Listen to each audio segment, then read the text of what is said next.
Hi, Joe from Idaho Power, welcome. Hi, Julie from Ellensburg, welcome. Hi, Kevin. Hi, Joel. Hi, Sarah. Hi, Stu. Hi, Tim, welcome. Welcome back. Hi, Will. I want to get started right on time today, but I think I want to give just another minute here as I'm doing my my look-see over the list.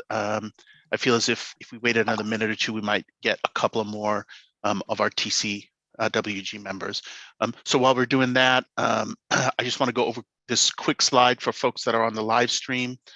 Public observers, if you're in the Zoom meeting right now, I ask that you log off and attend the first part of this meeting here via the live stream. It helps me as a facilitator manage the conversations and manage the Zoom meeting. If you wish to provide public comment, we have space for public comment at the end of today's meeting. Please log back into the Zoom here at 11:45, and we will have public comment at 11:50. Kathleen, after we let these folks in from the waiting room, I'm going to turn it over to you for opening comments, and then I say we jump into it. Does that work?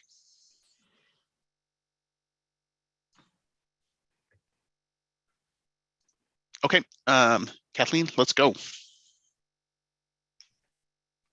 Good morning to everybody on the Transmission Corridors Work Group. Thank you all. I want to say another thank you for the work of the speakers and the panelists and the discussion we had yesterday. I think we moved quite quickly, concluding our meeting yesterday. So I just wanted to start today by expressing my appreciation for the presenters, for the panelists, and for all who participated, and look forward to today's session. Go ahead, Rob. Okay, great. In light of what Kathleen said there about the pace of the work, we're going to take a minute here up front and ask you to be reflective. And this is the way we're going to do that. So there's a question up there on the shared screen. The question is, what is one thing that you heard and or learned yesterday that you want to engage with your colleagues on today?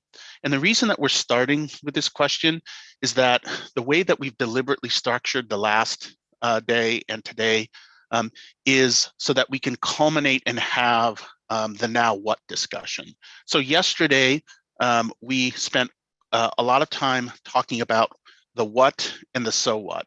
The what was describing what it is, the challenges and what the challenges look like. The so what was hearing from one another about what are the implications, what does this imply for the work that we're doing? And now we get to spend a little bit more time today understanding what the implications are for us all, so that then following our morning panel discussion, we can have the interesting conversation about what's possible and what makes sense. And the interesting conversation about what's possible and what makes sense needs to be largely driven by where you all have an interest in having a conversation with one another. So what I'm going to do is I'm going to ask you to think about this question. What is one thing you heard and or learned from yesterday that you want to engage on with your colleagues? I'm going to go through the agenda and talk about what we're going to do today. And then we're going to do a chat exercise where I'm going to be asking you, the TCWG members, to write a response to this question in chat. But don't hit enter yet on the chat because we're gonna do the chat exercise in a certain way. So keep this question in mind here. I'm going to give you a minute to ponder it while I quickly go over what the agenda is today.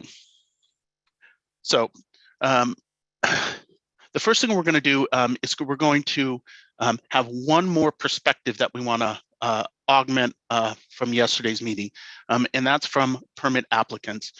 We have two folks that are invited to join the work group today to share their perspective. We've got Joe from Idaho Power, we've got Brian from PacifiCorp, and then we've got our TCW member, Lorna, and we are going to go in this order.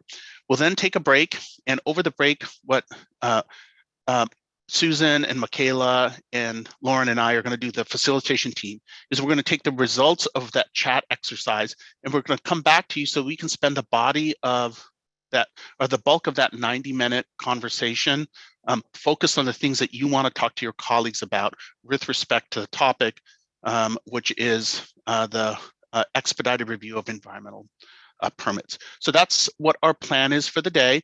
We're hoping that today feels like it's more conversation among the group. And we're hopeful that the presentations yesterday and the presentations today are marinated enough with you so that we're able to have a robust conversation. And so I'm hopeful as the facilitator to have the problem of too many people wanting to talk than too few wanting to talk. Okay, so the chat exercise, we call it a tweet fall exercise. And what that means is we want you to keep your response to this question to 141 characters or whatever it is on Twitter or less. And what I'd like you to do is I'd like you to open up the chat box. I'd like you to chat your response to this question in the chat, but don't hit enter yet, because I want everyone to hit enter at the same time. I don't want someone's response to be influenced by others' responses. So what I need you to do right now is to go to the chat box. In the chat box, type an answer to the question that's up there on the screen. I'm going to give it 1 minute, and when I say go, I want everyone to hit enter at the same time, and we're going to see the tweet fall go there. So I've started the timer. 1 minute.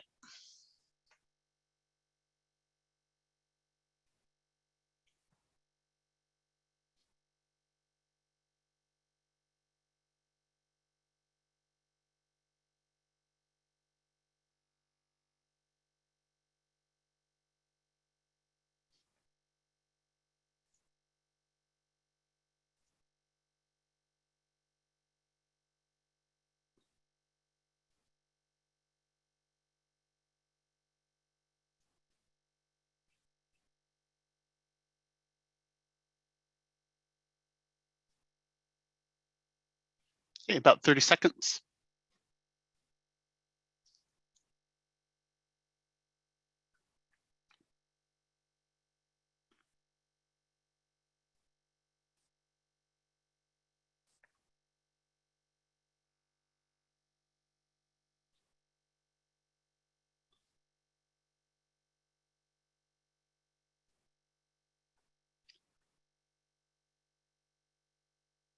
All right, so on my count, let's go ahead and hit enter. And let's see what we got there. Excellent. Oh, I love it. Okay. So we've got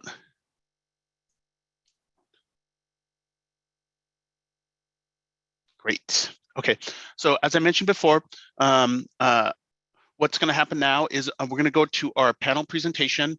And if you have additional thoughts that you want to put in here about what's the one thing that you heard or learned yesterday you want to engage with your colleagues on today, please put them in there. So I'm going to come to my speakers now, and we're going to have a panel perspective on NEPA, SEPA, and the local permitting environmental review. And we've got speakers from PSE, Idaho Power, and Pacific Corp. After they share their perspectives, I'm going to open it up for question and answer and comments on what they shared, and then we'll take a break after that, and then we will jump into the robust discussion that I'm hopeful for. So my first speaker today is Lorna. Lorna, are you with us? I see you on the. Yeah, sorry, Rob. I'm having technical issues this morning. Do you want me to go to somebody else? Yeah, why don't you go to the next one, and I'll go right after the next one. Okay. I got a video camera problem. Okay. No problem. Why don't I come to Brian from Pacific Corp? Brian? Good morning. Can you hear me? Yes, we can hear you loud and clear. Great. My name is Brian Fritz. I'm the Director of Transmission Services at Pacific Corp. My experience has spanned over the last few decades, from starting out working in the power plant side of electric utilities through almost every aspect of every business department you can think of in an electric utility.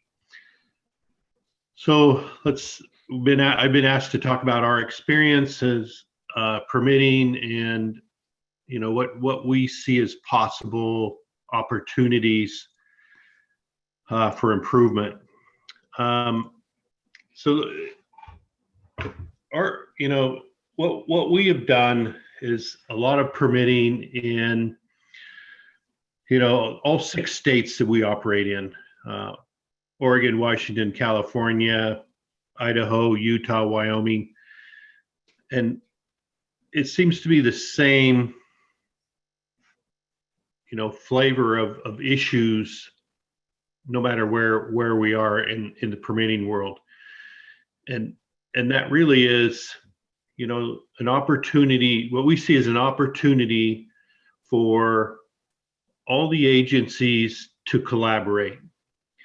And we tend to focus on the federal process. Many states don't have a process, or it's driven to the counties, the county process. But if there's collaboration among the agencies, and that's to say that if there's a federal process and we go through that robust NEPA, evaluation, that the states and counties lean on that, participate in the process as it's going, and then lean on that information that's provided through the federal process to feed into their own processes.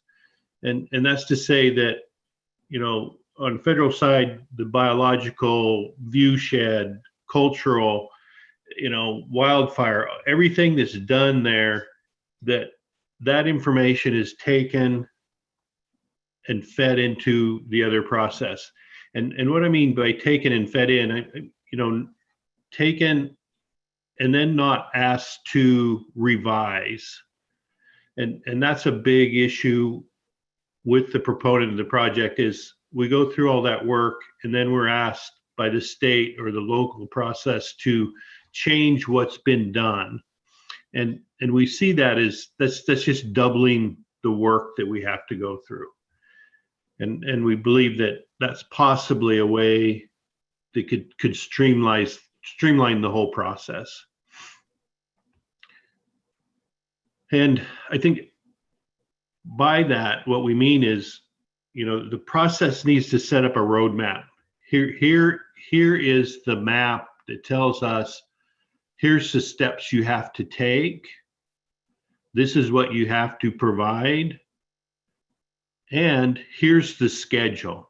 And that last piece is the biggest piece. Any disruption in that just drives the schedule out. We've seen permitting processes take upwards of 10 years, which maybe that's what it was needed, but we believe that if a schedule is set and adhered to, you can get through the process, provide everything that's required to cross the T's, dot the I's, and move forward. So I think that kind of sums up what we see, Rob.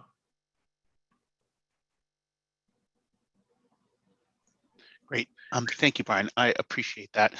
So what I'd like to do, so folks know, is I'm going to go through all of the speakers, and then I'm going to see if folks have questions for the speakers, and then I'm going to ask you to share observations and key takeaways, and or kind of what you see opportunities be. So my next speaker, why don't I come to you, Joe, from Idaho Power, and then Lorna, I'll come to you last. Hopefully by then you're able to figure out the webcam. One thing I will say just before I go to Joe is a lesson I learned a while ago. So I woke up this morning and turned on my computer, and it told me that I had a critical Windows update that I needed to do. And I literally could not fast enough cancel that Windows update because everything is stable right now. And I didn't want to disrupt it before this meeting started. So Lorna, I hope you didn't fall for the Windows update trap that I got this morning. Joe? Do you mind if I turn it over to you? Yeah, sure. No, good morning. Thanks for giving me the opportunity to kind of share some of our thoughts. So I'm Joe Stipple. I'm from Idaho Power, live down here in Boise. I grew up in Spokane, so I am a Washington Tonian at heart. I went to Gonzaga University. So I've been in the industry for 15 years and started in a consulting role with power engineers, did a lot of work all over the states, primarily in power generation. And then the last 5 or 6 years ago, I've moved to Idaho Power and recently I became the project manager for Boardman to Hemingway, which I believe you guys heard about yesterday. So I what Brian said really resonated with me because it's, our project has been in permitting for 12 years, and a lot of the items that he mentioned are really drove that timeline out where, if there's the possibility to just streamline the process where things aren't, necessarily being repackaged from one agency to another, where it's a collaborative nature where the work meets the requirements for all. And we've seen, and a lot of it's the different idea where like the federal NEPA process is focused on that range of alternatives and minimizing impacts, and in particular the Oregon State process, it seems like it was more of a fixed location and a standards-based process. And so there is the difference there, and it's hard because sometimes those processes are set up more for like a fixed site boundary facility like a power plant, rather than the complexity of a linear facility where you're just trying to route and find the best path, least impactful path through. So it's hard because there's a lot of factors in these large linear facilities that it's just any sort of change where you have multiple agencies involved, where it really stretches out that schedule. And so there are other models where I would say that when NEPA is the lead, and some, like when we do work in Idaho, the state permitting process is vastly different than Oregon, and it's individual county conditional use permits that Brian mentioned, but we still follow the NEPA process and all those robust requirements. So our main takeaway is just, if there's the possibility to have that collaborative approach between agencies that show like the work that's being done is sufficient for both processes, not repackaging, not redoing, and if there are gaps that the federal process doesn't meet, I'll certainly supplement, but not a redo. And lessons learned, how we can expedite the process. It's just that I think early engagement. At one point on Boardman, we made a plan to do both processes simultaneously, where both federal and state at the same time. And I would say that just the different philosophies from the routing federal process versus the standards-based process really complicated it. And it was hindsight's always 20/20, but it definitely lengthened our process for sure.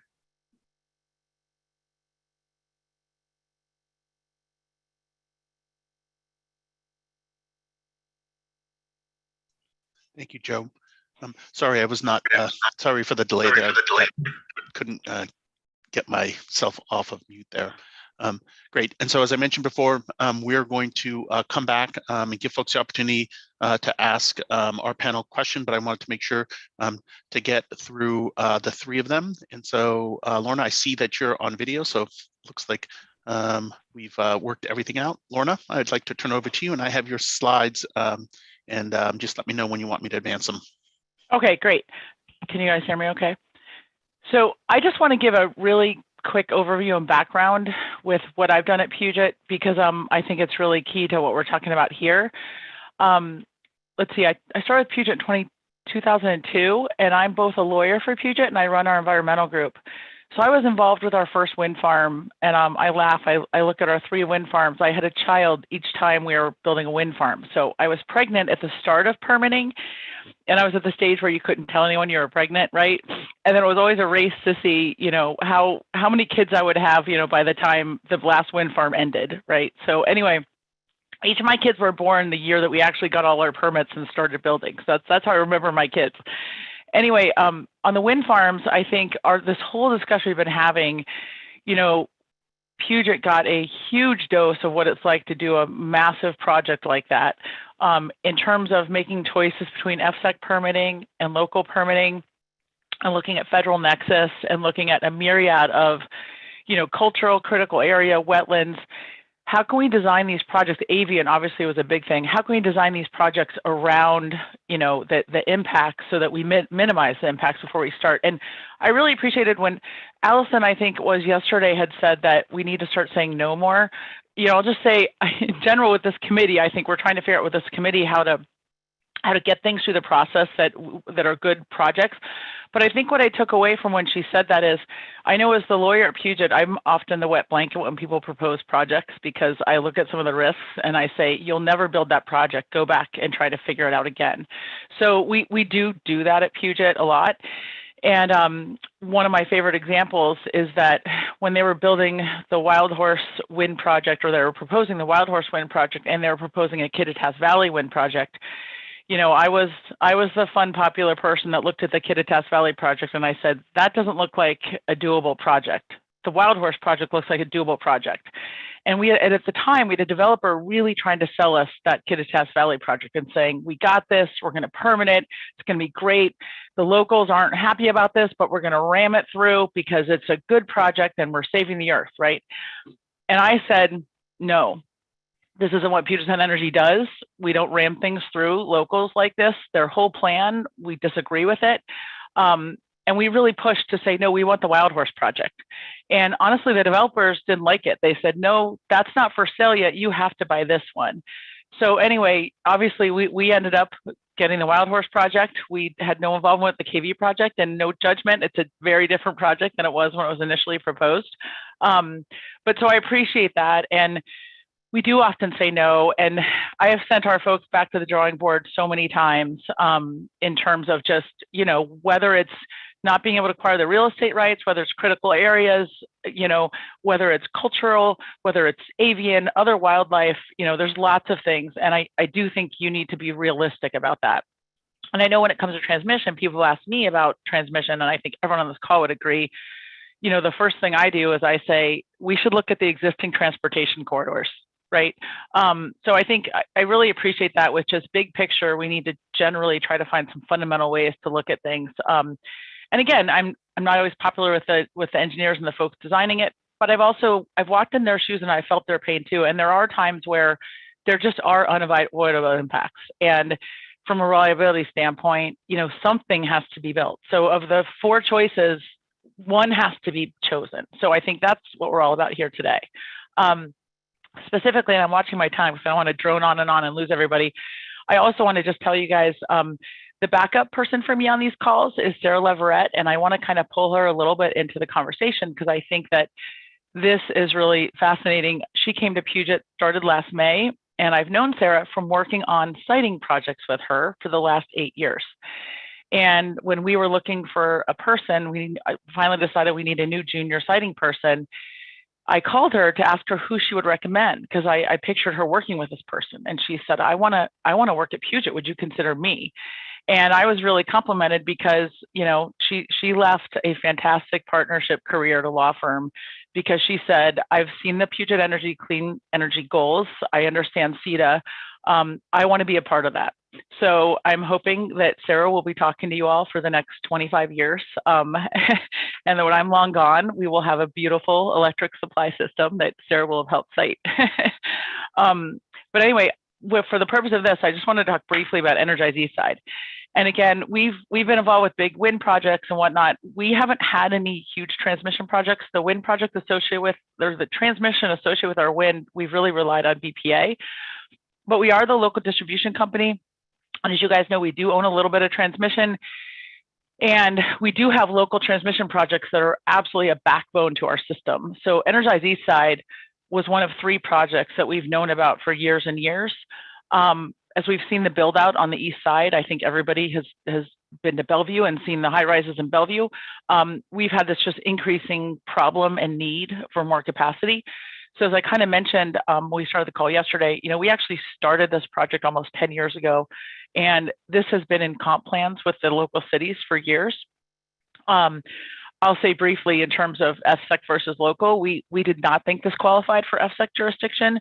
And frankly, this is just in the heart of our service territory and the cities that we serve and the people we work with.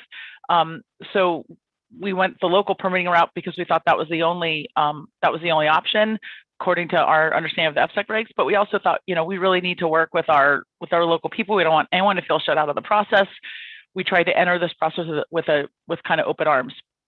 So you can go ahead to the next slide because I just want to be really brief on this, and then I'm going to have Sarah jump in with what I'm forgetting. But this was a five jurisdiction project. So what's really unique about this transmission project, because it doesn't have the FSEC permitting, so this shows you what happens when you don't have the FSEC permitting. We have to go to 5 different cities because it does go across 16 miles. And I'm sorry, it's basically the cities are Bellevue, Renton, Redmond, and Newcastle. So it's actually 4 cities, but I'm thinking it's 5 permits because we're going to Bellevue twice. And then it's also King County. So it's 5 jurisdictions. If you count King County, it's 4 cities. So I misspoke. But anyway, you can go to the next one. Okay. So in this, I don't want to just drone on with the details, but they did decide up front to do 1 environmental impact statement. It required 2 phases of review, and this was something unique about this project.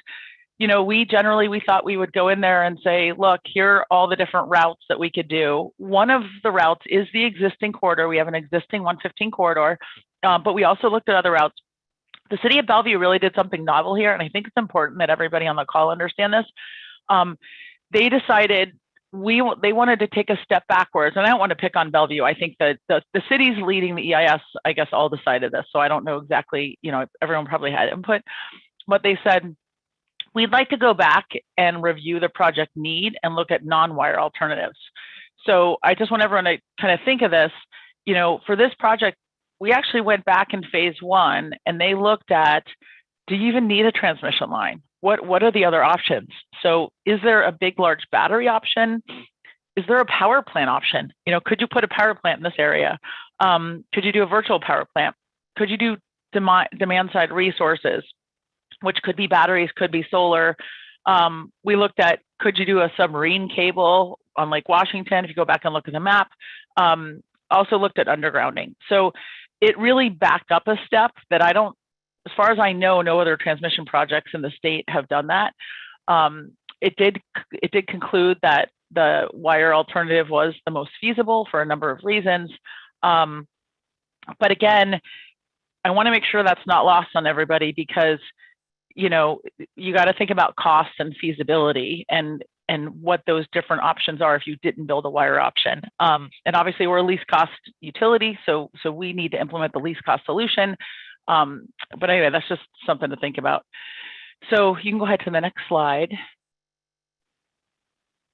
So this is just an example of the different permits that we have. And you can just page on through it so everyone can see. I don't want to waste a lot of time on it.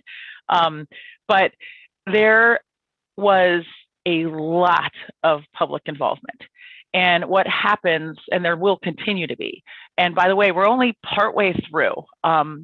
So we basically have a permit from Bellevue for the south part of our project. We have a permit from Renton for the other south piece. We are currently in the process of a Newcastle permit. Sorry, I get you guys on the other screen here. We just concluded a hearing, but we're still submitting final briefs. What we have to come is a Redmond process and then a North Bellevue process. So if you think about it, we're going before 5 different decision makers. It'll be 5 different hearing examiners by the time we're done, presenting generally the same group of facts about this transmission line. It does vary from jurisdiction to jurisdiction because you're focusing on the local part of the jurisdiction. But to give you an idea, the city of Newcastle represents 1.5 miles of those 16 miles. And we have been working with Newcastle for 7 years on explaining our project and kind of getting it going. So I just want to emphasize, you know, I certainly am open to engagement and talk. I think I will tell you, in my career at Puget, which has been 19 years, I don't know how we could have opened up this project for any more public involvement. And it has still taken that long. But anyway, I just want to pause there for a second and let Sarah jump in. And Sarah, go ahead and highlight anything that I've forgotten, because again, Sarah has lived and breathed this project. And I honestly did not expect an outside lawyer who has been tied up in this project and seen all the problems turn around and actually want to come work for the client. So. Yeah, no, I think you gave the really key point overview, but just to illustrate the amount of public involvement that PSC engaged in. Before the EIS process even started, they held 24 community advisory group meetings to help get public input into routing selection and community priorities. Over the course of the project, there's been over 550 briefings to individuals or community groups. That doesn't include all of the briefings to city councils or the thousands of comments that PSC has responded to. And then specific to tribes, PSC reached out to the Muckleshoot in particular early on to get site visits at areas where we were proposing work to some waters, even though it's in an urbanized area. We got Muckleshoot out on site and then have engaged with them regularly, both through the state HPA process and then the core permitting. And then as Lorna was saying, not only are there 5 open record hearings on the same project going, you know, segment by segment, but another thing that I think is important to have part of the conversation is how many opportunities are there for appeals, because that not only affects the timeline for the project, but it also affects project costs. And so here we've already gone through one set of appeals for the Bellevue segment and the environmental impact statement, and you know, PSC prevailed. But now we're getting ready for another set in Newcastle, and we're only 3 open record hearings through it. And so one of the tricks that PSC faces is that at every step, there's this new round of litigation with the same litigants. It's not new people, it's the same people asking the same questions. And, you know, of course, it's important to provide process, but I think it's a question for this group as to what is appropriate review and how do we bring it to resolution, and in that final stage of how challenges are heard. It's a relevant question. Great. Sarah, thank you. Lorna, thank you.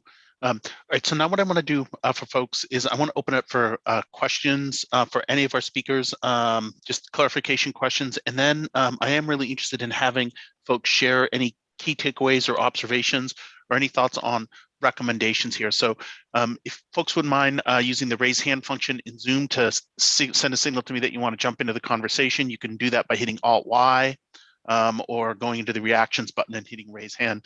And so again, question and answer, and then see if folks are interested in sharing any observations.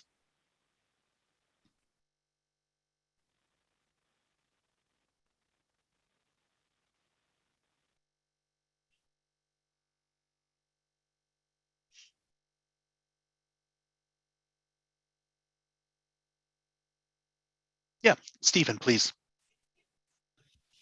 Yes, hello, good morning. So I guess a couple observations, particularly with the Energize East Side project, because I find it, well, let me phrase it this way. There's anyone that's done extensive work in Eastern Washington knows there's a number of tribes that have overlapping interests. We had submitted comments on the Energize East Side process back in 2006.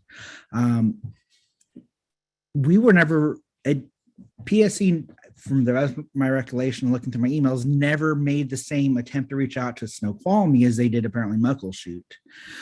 They never offered site visits. They asked for comments, which we did provide.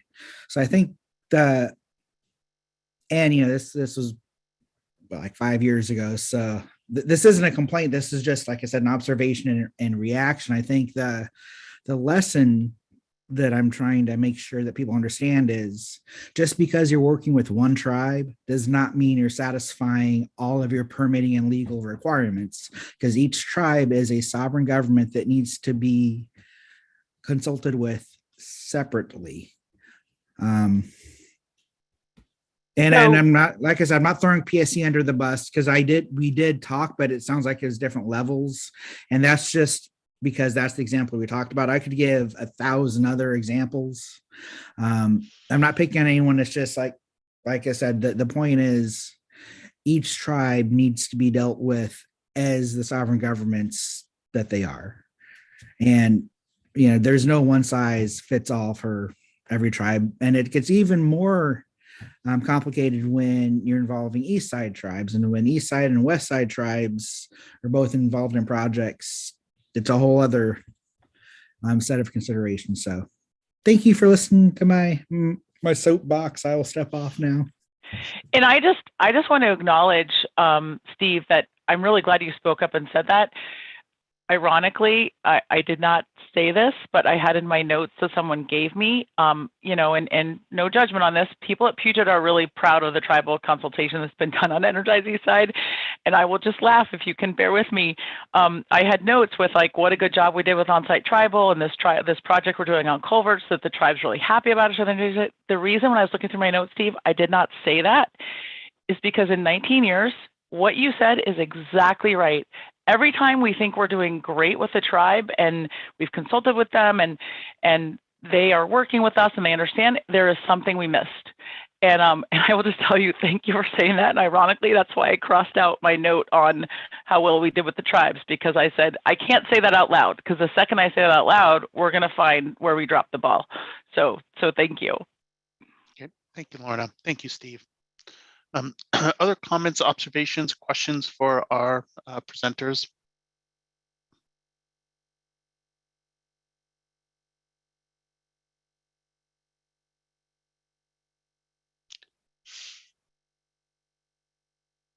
This meeting is going to go a lot easier if you all participate, because I don't want to be pulling teeth. Great, Kevin, thank you. Yeah, thanks. Lorna and Sarah, do you have is there like a checklist or a process that you all use for how you coordinate with the tribes? Is there some sort of standard process or something that you all follow as you go through this process? So I guess the first way to answer that question is that we've never had just a standard tribal process, right? Because as Steve pointed out, I think it's constantly evolving, right? We're not a federal agent. I mean, we aren't by law required. We don't have formal consultation requirements. So it depends on every project and what the impacts are. So we don't have like a set playbook. I would just say that informally, just like, we'd want all the governments to know what we're doing. If, we'd want the feds to know what we're doing, what the states know what we're doing. I mean, I think with the tribes, I think that's always a key sovereign stakeholder in the project. It just depends on the footprint of the project. But I think that in terms of set processes, we have our informal reaching out to the tribes when we know they're there. And then it gets into pulling in the stakeholders through CBER processes and permitting processes. But Sarah, do you want to elaborate on that at all? I think that's a good overview. With a project like Energize, there's PSC's internal processes, then there's the 106 review process, then there's the HPA process with WDFW, and then we've had multiple touches with the Corps. So there's a regular asking of the question of who should be at the table and how do we bring that together. And but Lorna's right. It's a PSC does its best, and then the different permitting points are additional opportunities to try to make sure we're not missing. I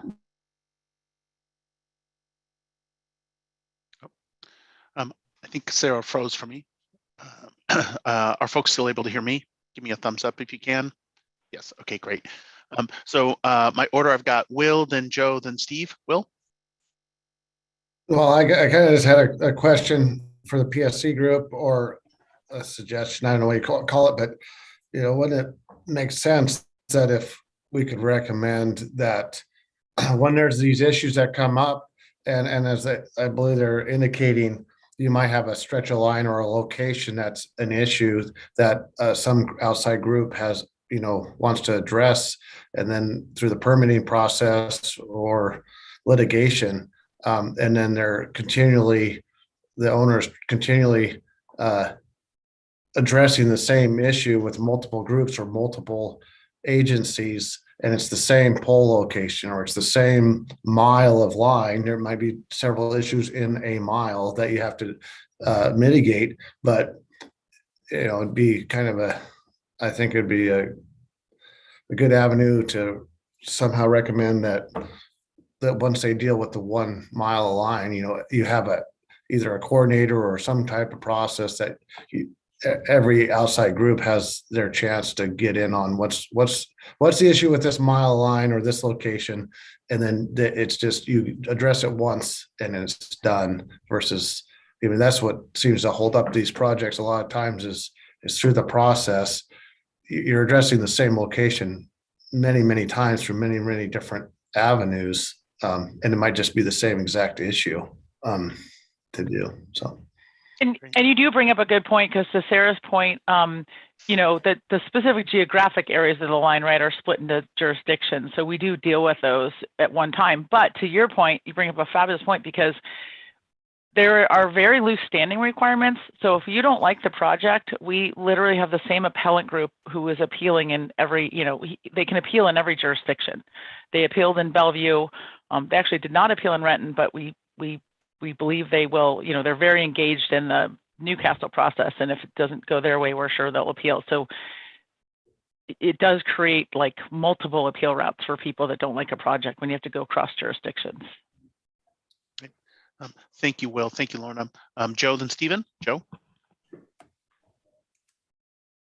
Yes, I had a question about whether or not you think these types of projects, what's the potential for more of these types of projects in the future?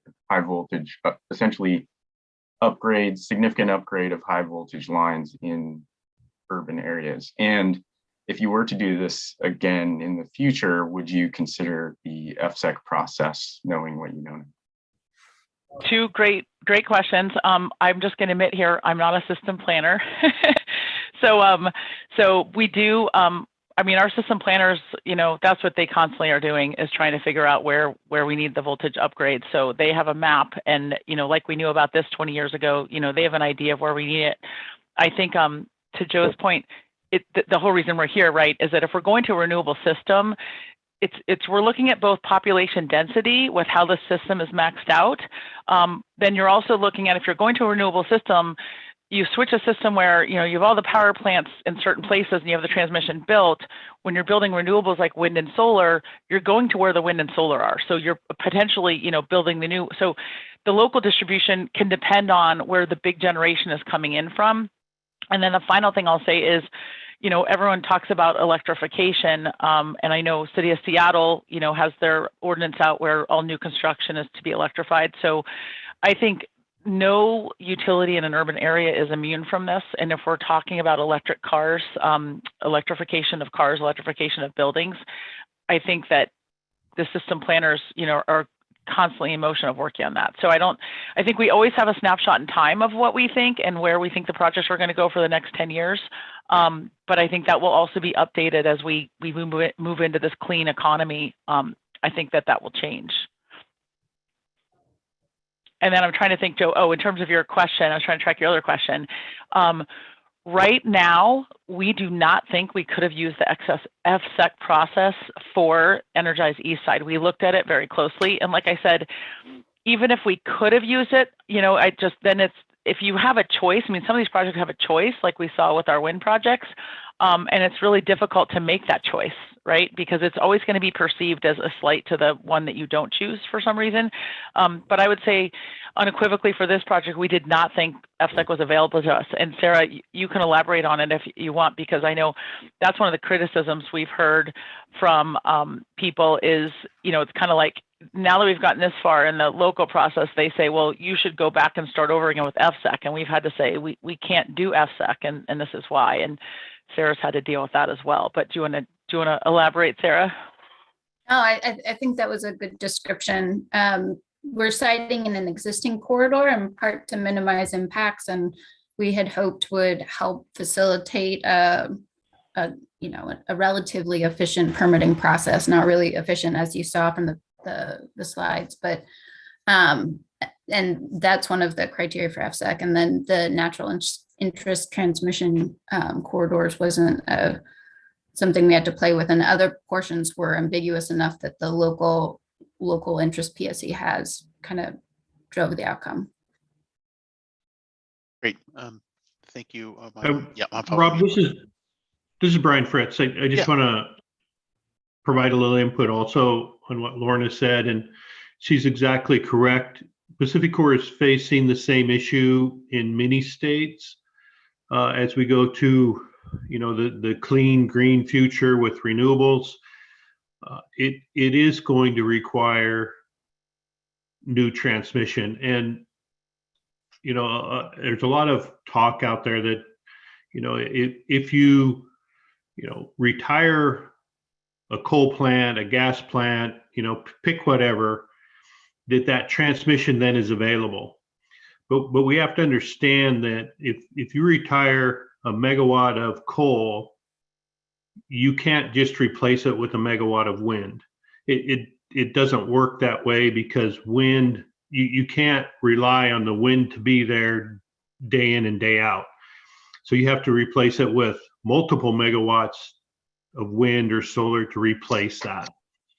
And so, yes, you can rely on the existing transmission to a point, but it will require new transmission to bring these remote resources into your load centers. And just to add to what Brian's saying, again, I'm not a system planner, and I know some of you on the call know this stuff better than I do. I will make a plug. If anyone's ever played the game Catan, where you have resources, right, and you build out these roads, there is a version of that called Power Grid. And if you look on Amazon, you can buy it. And it really helps you, because it's a really complicated game, but you think about, you have to build the power plant where the resource is, and then you need to build the lines to wheel the resource to where the population is. And I think with renewables, right, I think everyone on the phone knows this, renewables are geographically limited. I mean, the cost that you need to go where the wind is, you need to go where the sun is, right? So it is like a coal plant where you need to build it by the coal, or like a gas plant where you need to build it by the gas pipeline. It's just, these are resources, sun and wind. So I think, and then when people talk about distributed generation, right, and people talk about people having Tesla batteries in their homes, in addition to charging their Teslas, right? I think then that creates, for the local distribution company, you need to make sure that they have enough. And again, and I'll try to just stop. I was trying to be brief, because we'll start to go off about our own little worlds. But if you think about it, we build the system out. I mean, we're economically regulated. So if you think of the federal highway system, right, when they first built the federal highway system, they didn't go build 6-lane highways, 7-lane highways, right? So we have to build the system out to what the population looks like it needs. And that's why we're seeing this big turn on, we're doing this generational shift on, there are a lot of new transmission needs coming up in addition to the clean need, just because of the year that the system was built, right? Because you can't overbuild the system beyond what you can see in the future. So some of the existing systems that we rely on, right, were built way back in the 60s when no one envisioned electric cars and everything else, right? So that's part of it too. But I would suggest to everyone get Power Grid and try to play it. Great. Thank you, Lorna. Thank you, Brian. Thank you, Sarah. So Stephen, I'm going to come to you in 1 second, but I want to put a couple of folks on notice. I'm interested in hearing in this conversation, perhaps from our either city or county representatives, and then perhaps from one or two of our state agencies, to see if they've got any reflections on some of the challenges or some of the opportunities here. So I'm going to come to Stephen, and then I'm going to see if I can tease out either a Washington State agency or a city or a state to jump into the conversation. Stephen? Thank you. And I think my comment's actually a good segue into that. And one thing that I just want to mention, kind of to go back to what Will was saying, is I actually agree it would be much easier if you could just deal with one section at a time. If there's a section of any project that's an issue, a couple of things from the tribal perspective, and I'll go back to Energize East Side again. I'm not picking on PSE, but that's the project. Because of the length of the project and the relationship that the tribe has with each of those jurisdictions as well. So each one of those permits that PSE applied for, we actually got as well to try to comment on and review.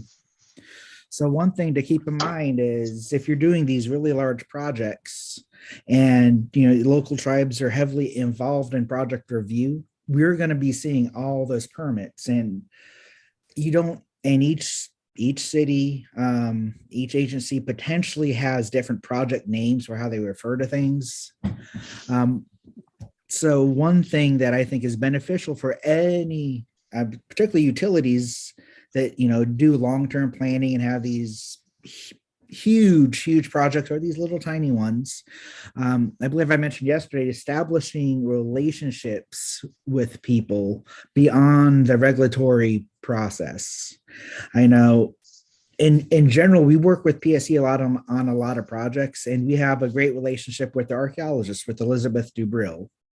And so that can actually make it easier for when we're reviewing a project. So I was aware because PSE reached out to the tribe at the very beginning of the process, and I was aware of where it was going to be and sort of the depths that they were expecting.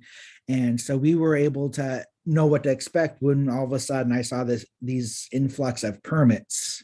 So it made my job easier. And the last thing that we're ever going to try to do is delay, stop, or stall anyone's project. My job is to simply protect, preserve my ancestors' legacy through the protection of cultural resources and archaeological sites. And there are laws and regulations in place to help do that.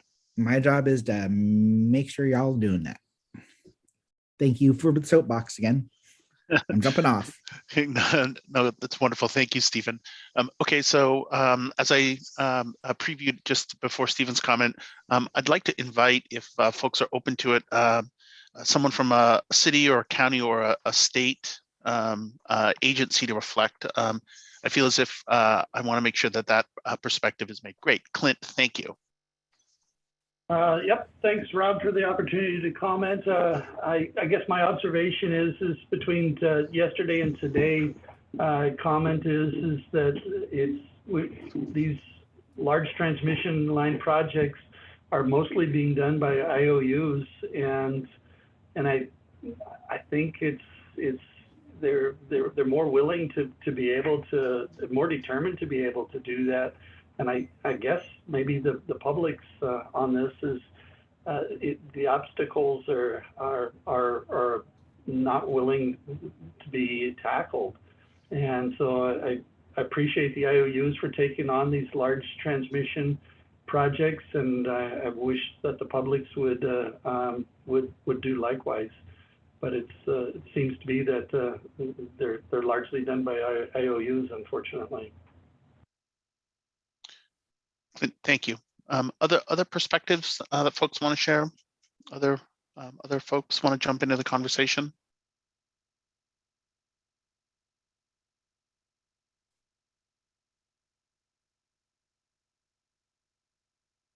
So I'll jump in if that's Allison. okay. And can you hear me okay? Sometimes can you hear me okay?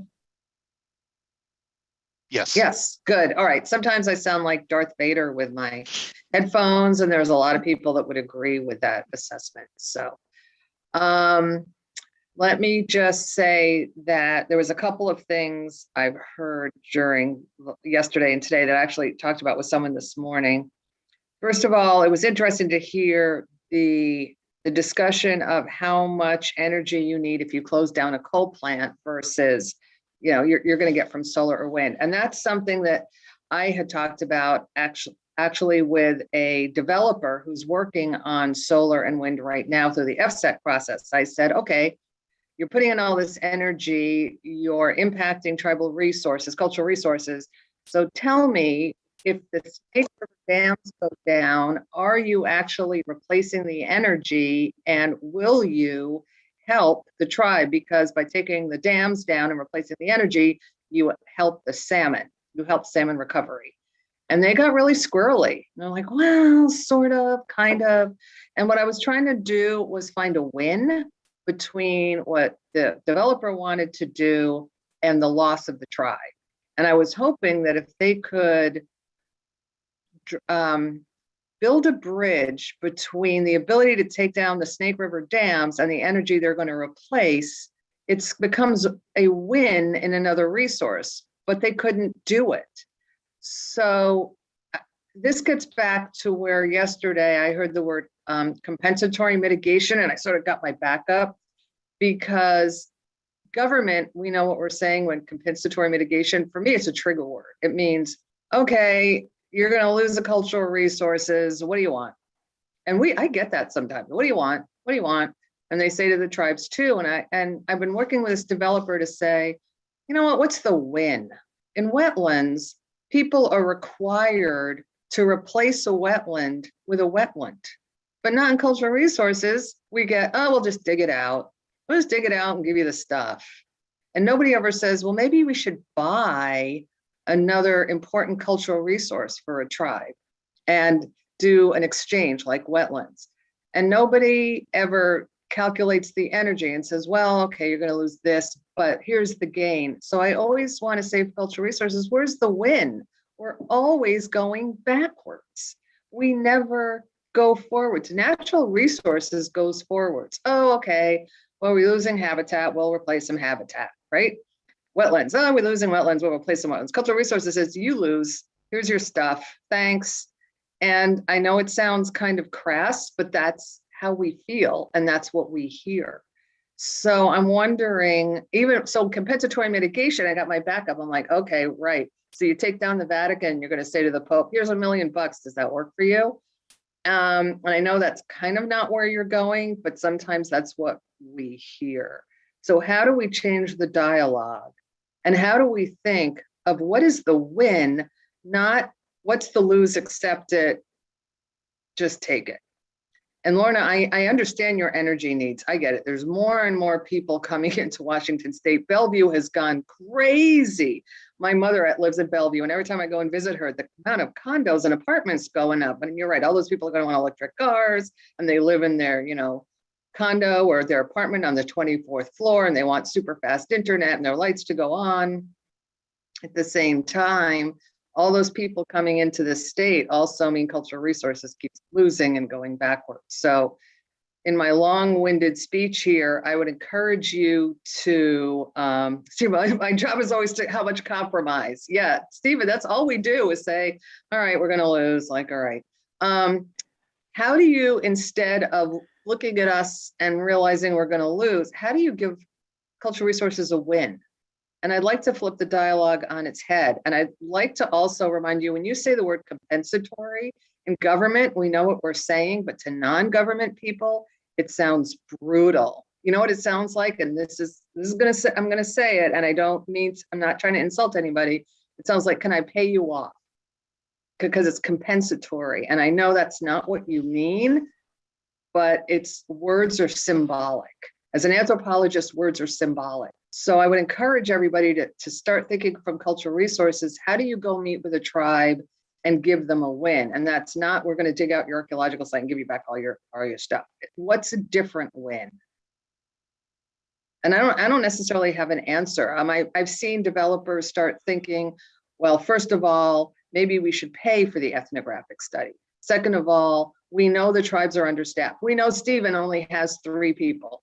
Maybe we should start funding some of the cultural resource staff in his office, and so he can get the job done. And maybe we should, and I think we need to change the conversation around cultural resources. Okay, I'm done with my speech. Thank you. So I'll just try to be really quick, Allison. I appreciate you teeing that up, because I think you can say that for everything, right? And I'll tell you, Elizabeth Jubril actually works in my group. She actually reports to Sarah now. And again, I hate to say this on this call. We've tried to take cultural resources very seriously. I hate to say that out loud because then someone's going to say, well, why'd you do this and why'd you do that? You know what I mean? I will just tell you our intention is good. I think you're exactly right. And this is why we're having this call. You never know what you're missing. I will just tell you one thing, because when you talk about the dam system and I mean, I feel you. These are the problems we talk about, right? I moved out here from the Midwest thinking hydro was gold because I dealt with acid rain lakes when I went to college, and I water skied on the Ohio River where I had friends that were not allowed to go water ski with us because of how polluted it was.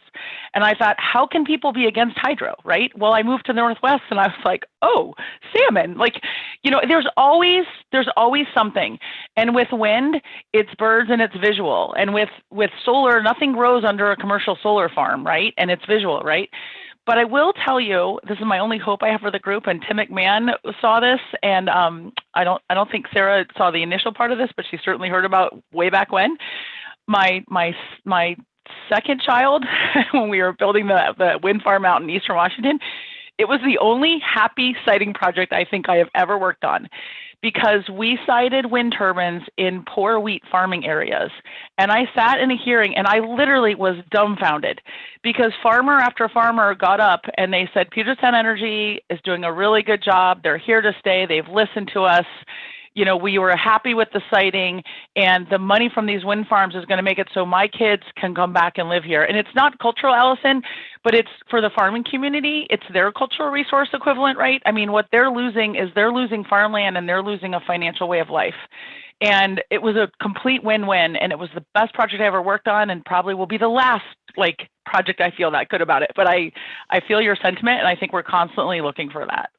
Right. So Lorna, that's great. So my question is now, what's the win for cultural resources? Because we don't win. So it's just food for thought. How do you get to where the person losing the cultural piece feels that they've been acknowledged and maybe there's a gain and not always a loss? So let me give you just really quickly an example, because I know we're running out of time. I had a railroad company do $1 million of damage in a burial ground. And what they did, because the railroad company has a lot of money, they actually bought out the private landowner who had the rest of the burial ground and turned it over to the tribe. So the tribe ended up with a win because they bought out the rest of that ground and the tribe was able to get their ancestors back. I mean, that's a big example, but that's an example of a loss to a win.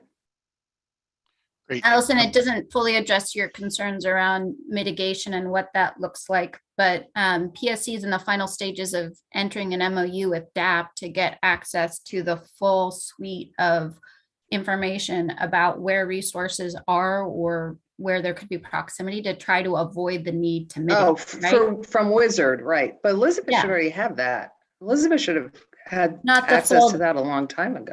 Not DAP's database. DAP has a more full. So we're literally signing, hopefully this week. Oh, so you're doing a data sharing agreement. Yeah, because our goal is to avoid. But I will warn you. So okay. So Elizabeth has to be a little careful. Sorry, really. Sorry. Okay, I'll stop. Rob. Yeah, and so it just feels like we're at a good break point because Allison, you posed a nice question from maybe one of the things that we come back and consider, like what does it look like to put cultural resources on equal footing? There's clearly a lot of energy in this group and a lot of thoughts on that. So I'd like to come back to it. So this is what the plan is. First, Lorna and Sarah and Brian, I want to give you all just one final opportunity. If there's any final thoughts you want to share with the group, then we're going to take a break. We're going to take about a 15 or 20-minute break. Susan, Lauren, Michaela, and I are going to put our heads together. We're going to look through the chat comments that we got, and we're going to come back to you with a set of discussion topics that we want to roll into with the balance of the meeting. So first, I'm going to come to you, Brian, see if you have any final thoughts, and then Lorna and Sarah will come to you, and then we'll take a break. Brian, any? And then I know that Joe sent a note that he needed to step out, so I'm not forgetting about Joe from Idaho Power. I just know he's not on the call anymore. Brian, any final thoughts? Yes, I think one, the information that PSC provided on their project and the multiple jurisdictions and the multiple appeals they're having to go through is a prime example of, developing a process that all of those jurisdictions collaborate. There's one appeals process. There's one process that you go through. It meets everybody's needs, and you're done. I would also like to comment on the cultural issue, and I would have to say that for a transmission line, our experience is, look to reroute where we can to, as mitigation for impacts to those cultural sites, rather than, as I heard, trying to dig them up, cross them, whatever. We always do that. We try to work with the tribes to make sure that we're meeting their needs. But really, it's that early discussions with the tribes to try and figure out, okay, here's our proposed route. Provide us feedback early on so that if there are issues, we can start to look at a different route. And it might be as simple as what we call a microsite, where we only have to move the route, 1,000 feet.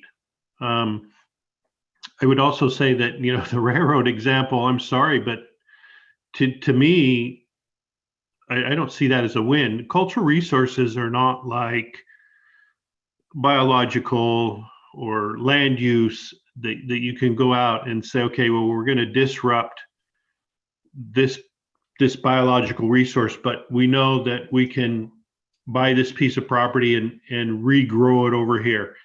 A cultural resource, you can't do that. Once it's impacted, it's impacted. And I agree that you need to work with the tribes, and you need to find that win. You need to develop those relationships and maintain those relationships with the tribes.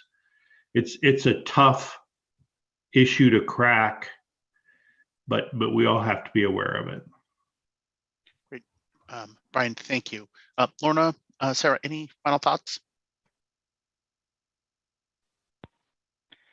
I think, I agree with everything Brian said. And I'll just tell you guys on a mini basis, when I first started working at Puget and I worked on siting projects, if you think about it, and maybe I'm oversharing here on Puget, but we have a real estate department, we have a local government department, we have system planners that understand the electrons and understand how they need to move, right? We have construction folks and PMs that know that they have to do the least cost or we won't get prudence. We have all these different arms, right? And we have definitely had projects in the past, and this is going back like 17 years, where the real estate person had a really loud voice and was really pushy. And because the real estate person didn't want to go out and deal with a really difficult landowner, we cited a project where we could avoid that landowner. And all of a sudden, we were like replacing 4 wetlands and dealing with a whole bunch of other stuff we shouldn't have been dealing with. I got to tell you guys, I don't know how to fix it, Allison. I've seen the problem and I get overwhelmed, right? Because I tried to fix that internally at Puget. I tried to kind of be the lawyer mediator with okay, guess what? Your job is going to be hard for this project and you're just going to have to deal with it. You know what I mean? You kind of have to pick a person that something's going to be hard. Maybe local government's going to be hard because the local city hates a project, but everybody else loves it and thinks it's perfect, right? Allison, I want everybody to win, but the reality is somebody loses, right? But with saying that, what Brian said, I think we need to redefine cultural is unique, right? So again, I'm trying to be careful with my words here, but I think this is our challenge, right? And I got to tell you guys, I get worn out. I was enthused that Sarah wanted to come to Puget, right? Because sometimes these projects, we think we're doing a clean project. We think we are doing something that everyone can get behind. We have a ton of support from everybody. All of a sudden, 3 things change and everybody hates the project, right? And all of a sudden, we have reputational damage. We have everything else. This happens over and over. And I'm not saying, I don't mean to sound defensive at all. I'm a grown up, this is life, right? But I just, we constantly need to try to get better. Great. Lorna, thank you. And I'm going to thank not only the speakers, I'm going to thank all the participants. This was a very direct and honest and non-defensive conversation. And I'm deeply appreciative of that as a facilitator. You guys are doing awesome.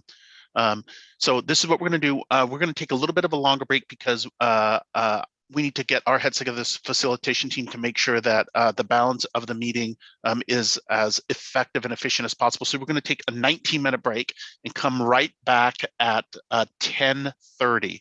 So you all don't have to log out of Zoom if you don't want. You can just turn your video off, hit it on mute. I will give you all a 5-minute warning and then a 1-minute warning, and then we're going to get started right at 10:30. So thank you, everyone. Talk to you in 19 minutes.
Everybody, this is Rob from Ross Strategic. We're going to get started in about 5 minutes. This is your 5-minute warning.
Great. Well, in the spirit of the Super Bowl, this is everybody's 2-minute warning. I ask that you find your way back. We're going to get started in exactly 120 seconds.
Okay, I'm going to ask that everyone please find their way back to their computers. And if you are back, if you could flip on your video like Kathleen did, thank you, Kathleen, or give me a thumbs up, or give me a hand clap, or do something to let me know you're alive. That would be great. Great, thank you, Glenn. Welcome back, Clint. Welcome back, Aaron. Welcome back, Anders. Okay, Kathleen, any thoughts here before we move into the next session?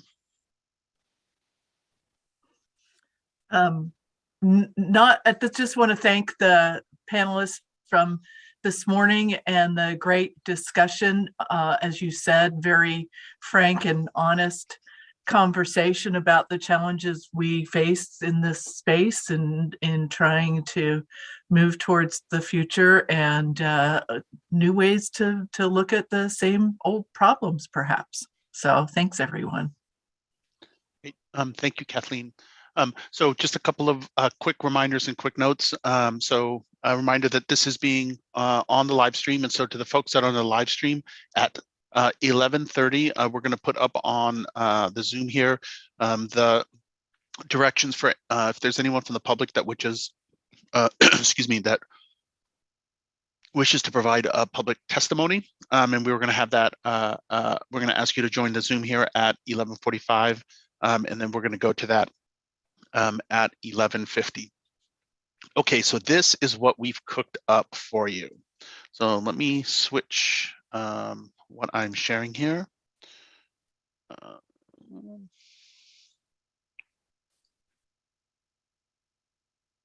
Okay, are folks able to see my Word document here?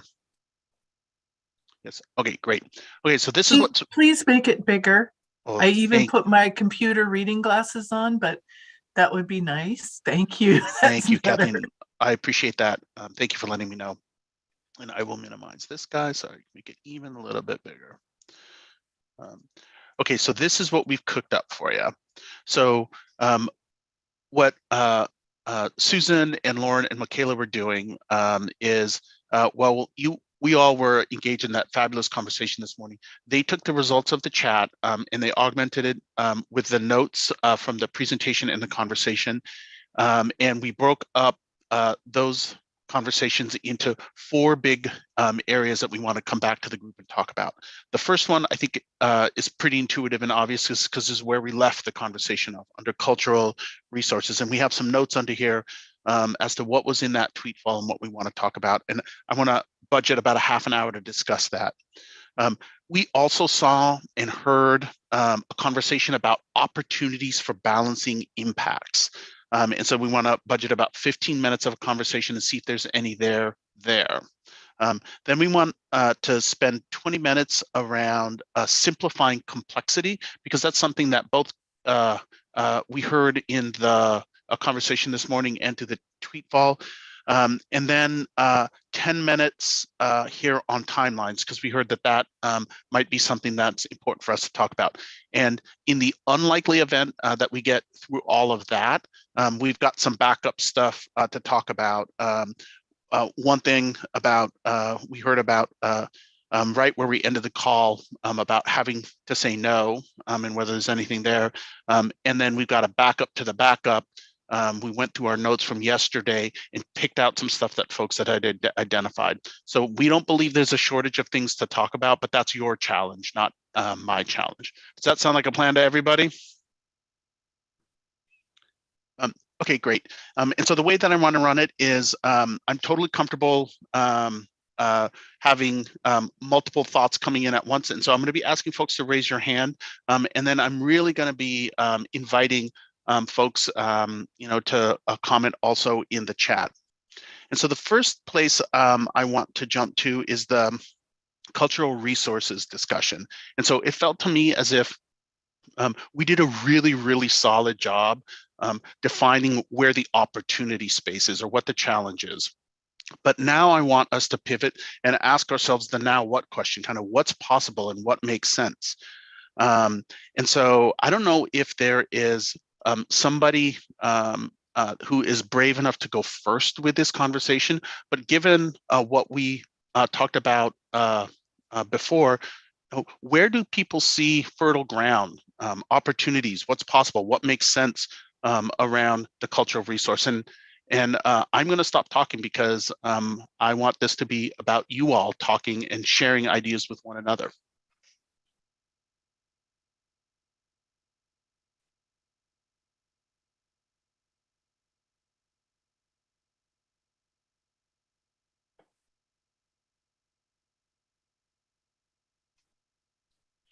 And just so Rob, you all do you know, want somebody to just start it off? Because it looks like when I spoke last time, I set off Idaho Power, so I can always set off everybody else too. Of course, I gave a speech in Spokane once, and I set off a trustee of the Idaho Historical Society. So there's something about me in Idaho. So even though I love Idaho. How about this? Let's just make a friendly pact here that nobody jumps off the call after Allison bravely goes first. Allison? So meaningful consultation, I think that's when, and Stu just wrote Real Wins on Cultural Resources. Yeah, I think this is what Stephen's trying to say is you meet with the tribe and instead, you're going to have to acknowledge loss, but what can the tribe gain? And you need to hear from them.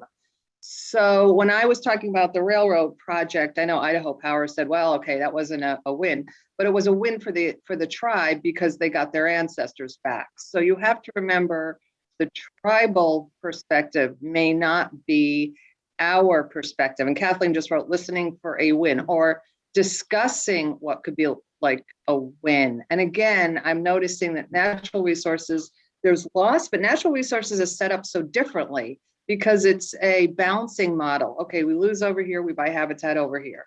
You lose the, I don't know, the bunny and you find more places for more bunnies. I mean, I know that's, I don't mean to be sarcastic. I'm trying to think of an endangered species. I'm not getting there. So let's say you have an endangered rabbit, but we don't have that. So think about how you give that back to the tribe and listen to the tribe's needs.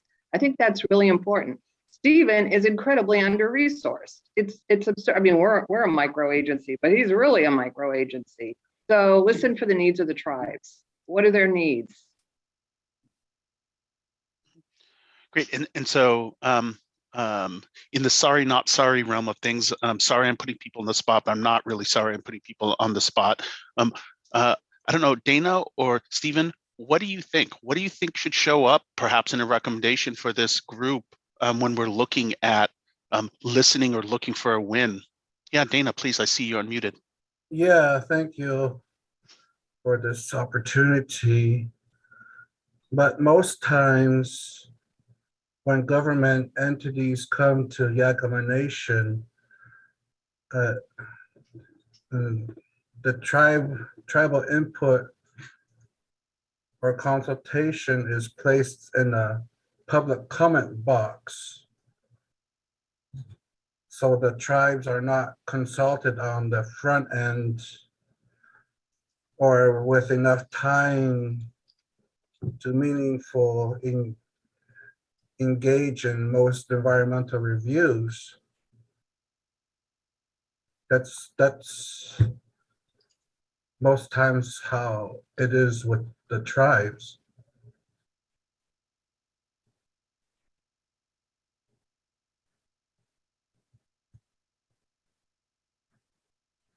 Thank you. Thank you, Dana. Stephen, do you have any thoughts? Oh, of course I do. I can always add thoughts. And to add on what Dana said, which is that's very true with the experience for the Snoqualmie tribe as well. One thing that I constantly have to remind people is tribes are not the public. Tribes are sovereign governments that at the very least should be treated as another state agency. That same level of respect and communication and expectations at a bare minimum. Obviously, each tribe has different expectations and their own internal process and policies that we have to work within. And at least from my experience, I'm more than happy to help people if they approach me about how you can move through the processes that we have in the interest of moving a project forward. One thing that people always seem to not understand is, and I mentioned this earlier, we're not necessarily trying to stop anyone's project. There's just certain things that we need to make sure to do that the resource is protected, because as Allison so eloquently said, these are resources that are never truly considered the same as other resources. And the burden, and I'm looking at the little list here, where it says someone yesterday suggested that tribes should come to the table with creative solutions to sitting impacts on cultural resources. The burden is always, always, always put on the tribes without fail. And that's not the case if you're dealing with wetlands or fish barriers. The burden isn't placed just on the tribes, but for cultural resources, not necessarily cultural resources, but the mitigation impacts to cultural resources is always that put on the tribes. Well, what do you want us to do? And not that that's not necessarily a fair question, but that's the point where people want to start is what do you want us to do? And there's a lot of sensitivity around a lot of these resources that, tribes are not going to be upfront with especially if there's no relationship between us and the people that we're talking with. So if there's been no relationship building, it's going to be hard to get that sort of personal input from tribes. And we're in Washington, it's never just one tribe. It's multiple tribes that may or may not have different ideas and different things that we expect out of any sort of mitigation or solution for an impact to cultural resources. One thing, and I was just talking with someone in our tribe yesterday in another department about how cultural resources aren't as typically as black and white as other resources. There are so many things that determine our level of concern, our level of interest, that we don't always know just from like a 2-paragraph notification on a project, which says, hey, we're doing this project, let's talk. I mentioned yesterday, we review about 1,000 projects a month. And if we get a notification that has no information on it or real substantive information, we have to reach out and ask for more information, which then turns into a long email chain that I am now putting aside other project reviews to get information about this project. So, I mean, really, before we can even get to any of those other sections, it's meaningful consultation. And that's, providing pertinent information up front, And like I mentioned yesterday, from my perspective, for every project, if I have the location, the scope of work, and what permits or funding agencies you're working with, I can do a review on a project pretty quick with just that information. But 90% of the time, I have to ask for part of that information, and that just extends the project. Again, I'll step off the soapbox. I can chat about this for months, but thank you. Stephen, thank you. Good, I am off of mute. Stephen, thank you. And so I want to press here a little bit. Stephen just eloquently laid out the opportunity statement. Build relationships first, meaningful consultation, and pertinent information. That's my shorthand for what Dana and Stephen talked about. Okay, so we know that's what we're striving for. You all are in the throes of, or will be in the throes of, doing the permitting work. So from your all's perspective, what could change to accomplish the things that we talked about there? Like, where is the there for this? And I'm asking the question because it feels like that's the question we keep bumping up against. And I'm going to see if someone has any thoughts on how to move away from bumping up against that question. So I will say that Kathleen and I talked yesterday in some potential FSAC legislation about putting DAP in to help coordinate between the tribes and the project developers, because often that conversation does not happen really early. And there needs to be a bridge that I think the state can help with, especially, and I know we're talking about transmission lines, but in other types of projects, again, back to solar and wind, that transmission lines will connect to, because obviously you got to move that energy. There's out of state developers that come in with no background in Pacific Northwest tribes and no background in the treaties the tribes have, no background of how things work here in Washington State. And I will tell you that FEMA, Federal Emergency Management, said that they thought this was the most difficult state to work in. Not because they didn't like the tribes, but because there's so many tribes, because the treaties are so different than every other state in the union. And the tribes are much more staffed and cognizant of cultural resource concerns. So California has more tribes, but they actually don't have treaties. So I think, Rob, one thing that I talked to Kathleen about is we need to train applicants on Washington State, tribal history, tribal treaties, working with tribes right up front, which would make, I think, a big difference, particularly for out of state. Puget Sound Energy is better. I mean, honestly, Lorna, I remember when we were working on the relicensing of Snoqualmie Falls, and it took forever. But there was a line that was said by a Snoqualmie tribal member that I will never forget, because she was talking about the mist created by the falls and the spirits in the mist she needed to hear from. And she turned to the Puget Sound Energy officials and said, what if I told you you could only go to church in April? And I thought that was so powerful, and it was such a great way to express what she felt she was up against. This was all about how much mist Puget Sound was going to create. And Lorna, I know you've been through all of this, but it was so eloquent. And to hear that and see that through her eyes, I think was very, very powerful. And that gives you a sense of again, I keep talking about the loss and losing. I thought, wow, what if you could only go to church in April? I'm Jewish, but most Christians I know would hate that probably. They'd say, wait, that's not us. Well, we can't do that. So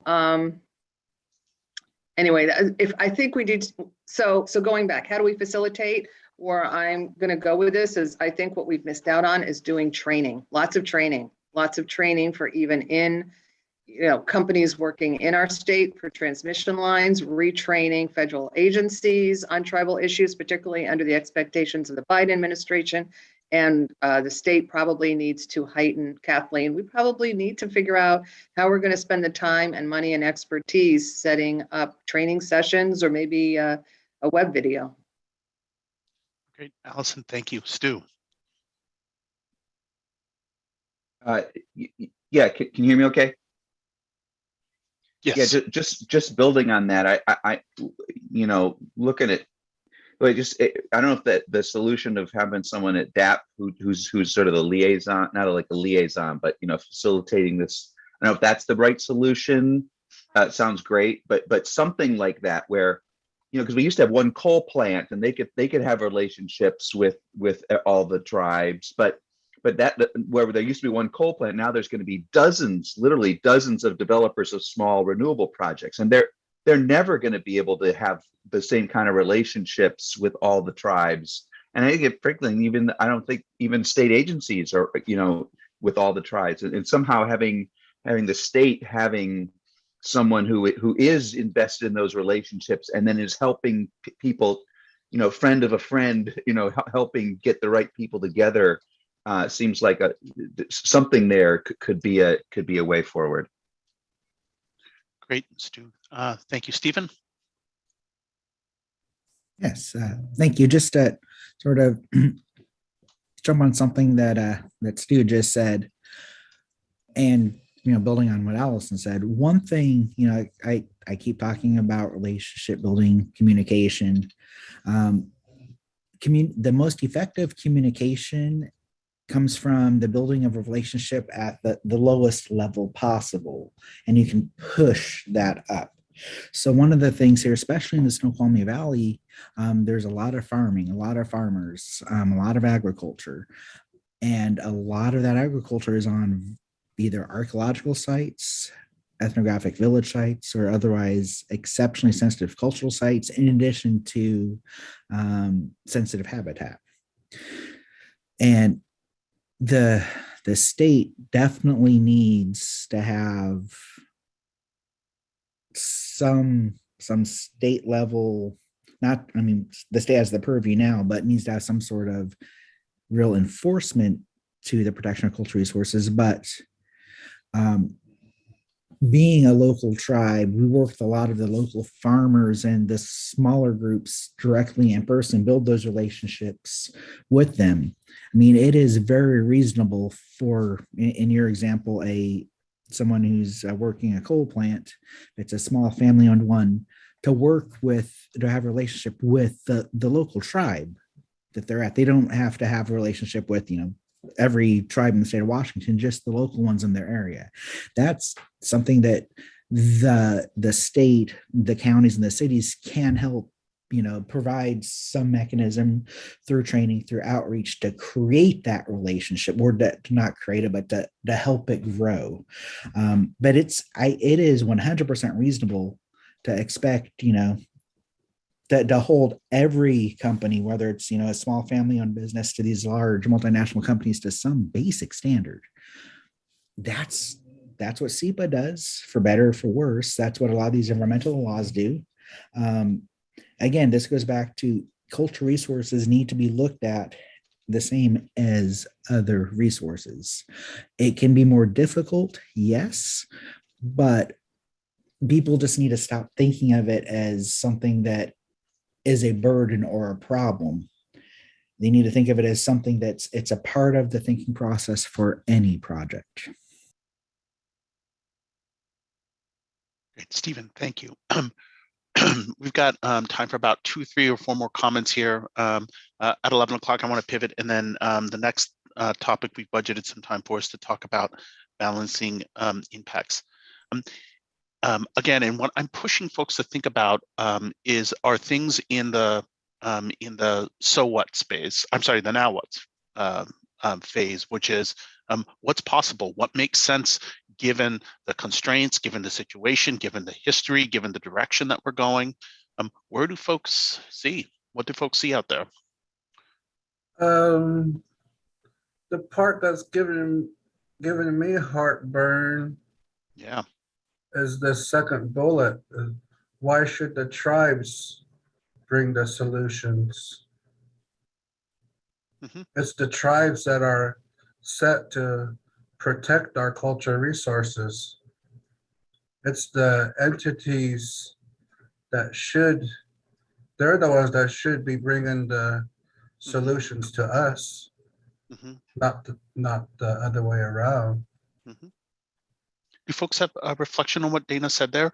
And maybe to try to tease out conversation, what about from our colleagues at state agencies? So can I take a guess at what a dynamic feels like? You're thinking to yourself, oh, I want to be very respectful to what the tribal needs are, so I want to ask them what the tribal needs are. And the pushback that we're hearing is that doesn't feel like it's the right sharing of the burden. And so what do folks think about that, Glenn? Yeah, thanks. And I've really appreciated the discussion so far. It's well outside of kind of the work that I do in terms of energy policy, to see these the efforts and the struggle with actual on the ground development of projects and all of that. And I guess I would like to look at this as a shared objective and a shared responsibility. I have really heard the damage that has occurred in the past in terms of loss of cultural resources, and I'm also keenly aware of the damage that we face if we're not able to transform our energy system in a way that protects cultural, economic, societal resources very broadly. And so I guess I just feel like it's not entirely any one entity's responsibility to find a way through this. And on that point, I guess I want to address for a minute the second to the last bullet point there, where it's characterized as a tension between the, where'd that bullet point go? Oh, there it is. Thank you. It wasn't actually second to the last, but the tension between the loss of cultural resources and streamlining opportunities. I guess I would like to test the idea that it's or ask the question whether there's a tension between the preservation of cultural resources and the achievement of our clean energy goals. I mean, would we be able eventually, not right now, but by the time we're done, would we be able to make some sort of statement that Washington can build the renewable resources and the transmission lines that it needs without sacrificing cultural resources by blank, and let's fill in the blank, what can we do both of those things through taking some sort of specific actions, at least try to minimize the loss of one for the other. Anyway, that's kind of what I would hope that we could get to in this work group. Thank you. I've got Stephen, I don't know whether your hand is up again and I skipped over you by accident or whether that hand was up from before. Oh, it was up from before. Okay. Oh, good. Thank goodness. Kathleen. Thank you. This is a great discussion. I think, and I truly appreciate the point of don't put the burden of coming up with a solution on tribes. I think perhaps what some people might be thinking who, I'll say me, for example, what if I don't know what the appropriate issue to raise or potential solution? How would I go about finding what that is in order to put it forward? I think the lack of knowledge and experience might cause people to perhaps not put, or even fear of not being respectful might cause someone not to be able to put forward the appropriate response or the appropriate type of alternative. Great, Kathleen, thank you. I can respond directly to that if I may. Oh yeah, Stephen, please do. That's fabulous. I think that's a fantastic point, Kathleen. I think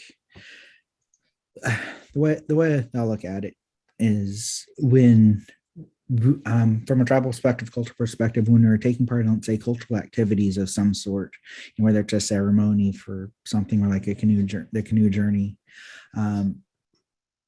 if you don't know what you're doing and you do something wrong, or you ask the wrong question, or you ask the question the wrong way, the elders will scold you directly, not out of malice, but out of wanting to do the right thing.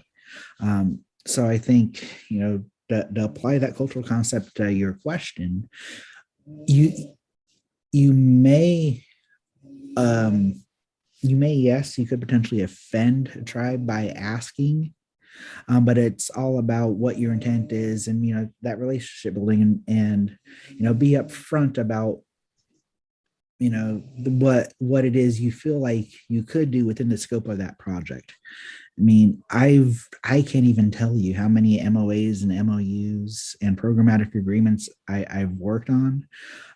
It's especially when it comes to mitigation, it's a collaborative process. But without fail, people with fantastic intentions always try to tell the tribes, say, come up with the ideas. We want to hear what you have to say. When we have so many other things that we're working on, and so does everyone else. But it's trying just initiating that conversation, but providing some sort of stepping point. I mean, I know I don't go to my tribal council with trying to solve a problem without providing suggested resolutions or ideas. Maybe that's an easier way to think about it. It's not quite an apples to apples comparison, but it's the same general idea, I feel. Great. Kathleen, Stephen, thank you for that. Okay, I am going to make space for one or two more comments. If there are any other comments, if not, I want to take us to the next kind of block of topics. Anything else? Any final thoughts on this topic? And while folks are deciding whether they want to jump in or not, the conversation we just had in the last 25 minutes is the conversation I'm going to continue having, where we talked about really the nature of the challenge and then talked about some practical things that we could potentially do. So that was amazing. So thank you. So do folks have any final thoughts on this? Yeah, I'll just jump in and say for transmission lines, I will agree with Idaho Power on this one, is that avoidance should always be the first alternative. And so I imagine transmission lines, since that's what we're talking about, should have an easier time of avoidance as opposed to a wind farm or solar field, which takes up a huge piece of the landscape, right? But as even Puget Sound Energy said, hopefully you can move your power lines so that you can do as much avoidance as possible. The other thing is to consider, Kathleen, you talk about what you can offer. We've dealt with transmission lines and visual impacts on sacred places. The question, can you move your line underground? I know I've heard back, well, that's hard because if there's a break, we have to dig up the line, but does every line have to be overhead and do an indirect visual impact, or can it be moved? So, when we're talking, I think we're talking, and we're not talking about solar fields and wind farms that take up these huge, vast acres. But in terms of transmission lines, I think actually the transmission line group has more leeway on an avoidance and different alternatives.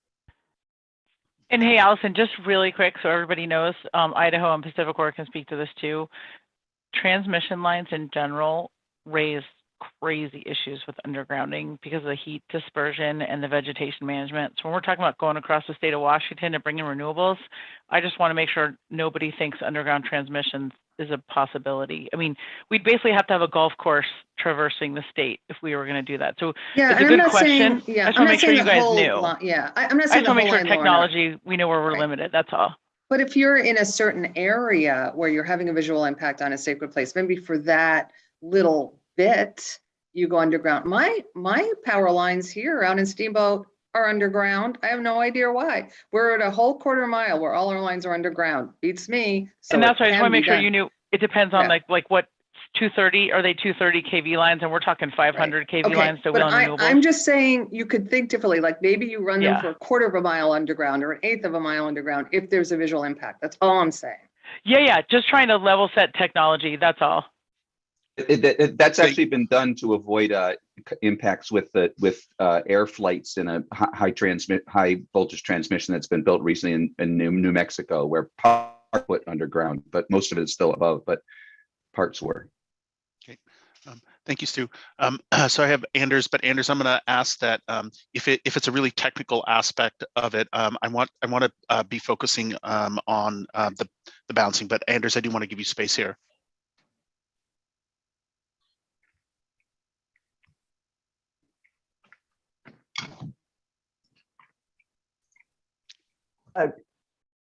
Rob, yesterday, Anders needed Lauren to unmute him. Yeah, I asked him to unmute there. Yep. Can you hear me now? Yeah, Anders, we sure can. Yeah, I guess the high level consideration for transmission lines is they're linear facilities, so we may only need 150 or 250 or foot wide corridor, but we needed, an all the way unbroken corridor between the substations. So, getting 90% of the route isn't good enough. We need 100%, and that's where sometimes there's pinch points where there's no practical way to avoid everything, and then there's these Great balancing considerations or trade-offs. Great, thank you. And so maybe that as the perfect segue. I don't know who put this in the chat, so I'm going to put somebody on the spot. But that last bullet under balancing impacts, like ways to find better sites and paths where none is perfect. If somebody will own up to putting that in the chat, I'm going to ask you to come off of mute and say, do you have any thoughts in light of the conversation that we're having about, where the TCWG could go with either principle or recommendation around balancing impacts. So this is like rolling the dice. Oh, Susan just direct messaged me. It was you, Glenn. Glenn, any thoughts on this?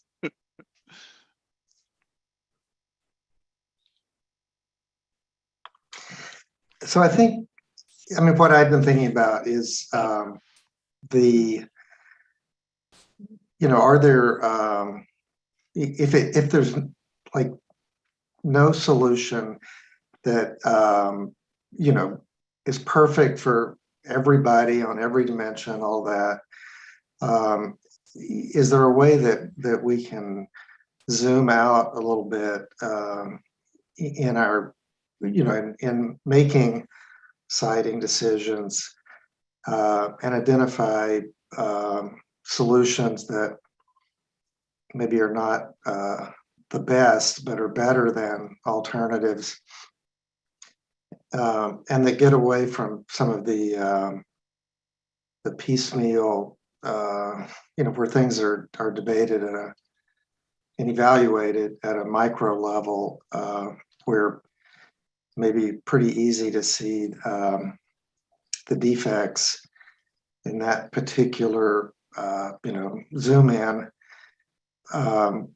But in that context, maybe we're not seeing that there's even more harm that would be done if we were to take another alternative. So are there ways that we could step back a little bit from individual small scale evaluations and find the better sites, even if they aren't perfect? Sites and paths. Any thoughts on what Glenn said there, or any of the other sub bullets that we had that folks had comments on here on balancing impacts?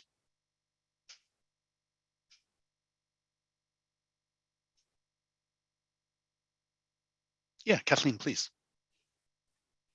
I was really intrigued by the conversation about the difference between state agencies and federal agencies on the alternative path. So if we keep it straight to transmission, the alternative scenarios, which I know we do also under SEPA, but I think it has to be, and maybe Brendan can help me here. I'll call somebody else out. Because what I was hearing is that the alternative scenario planning methodology and in order to site a transmission line might be preferred to looking at. So I just wanted to raise that question as part of this balancing activity and see if there are other comments about it.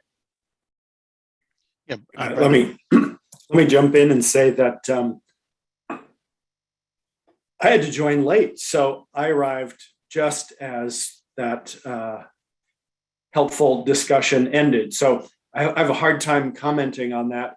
There can be some constraints in SEPA with alternatives, but fundamentally, kind of the DNA and the core about looking at alternatives should be similar between SEPA and NEPA. Just sometimes in practice, it can be more robust at the federal level. That's a generalization without having the benefit of the discussion this morning. Well, and the discussion was more of an example in Oregon, which is very different in terms of environmental review, where at the state level, it was more of a static, this is the line looking at each segment, as opposed to at the federal level, there was the alternatives analysis and they seem to conflict. But I know too, we at FSEC years ago worked with BPA on a NEPA SEPA project. So I kind of have to go back and maybe look at that. See, maybe we need to go back in our work in state agencies and look at how we can perhaps prepare for a future where we can marry those alternative analysis better.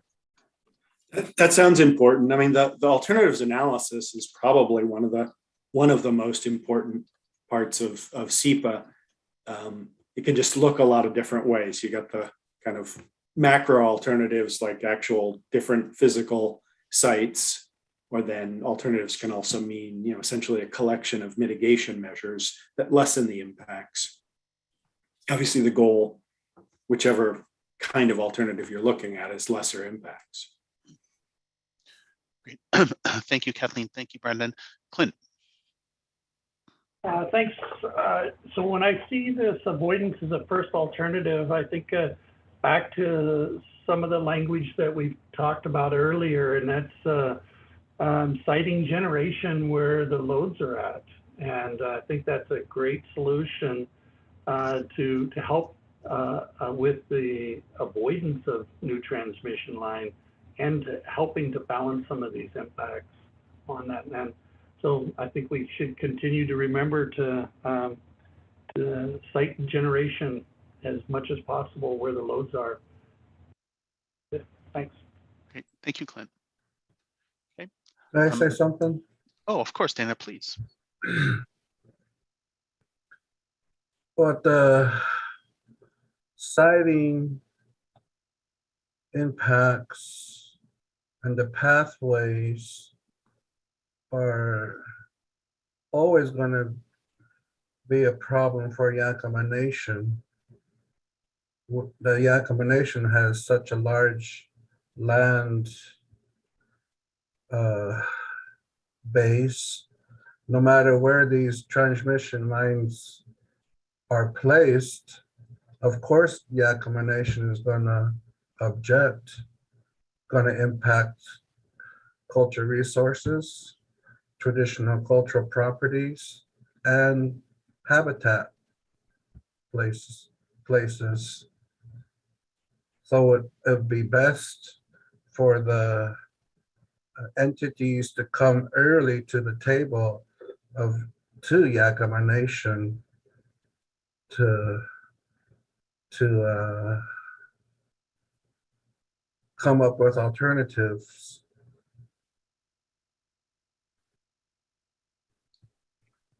Great. Thank you, Dana. Other thoughts here on alternatives?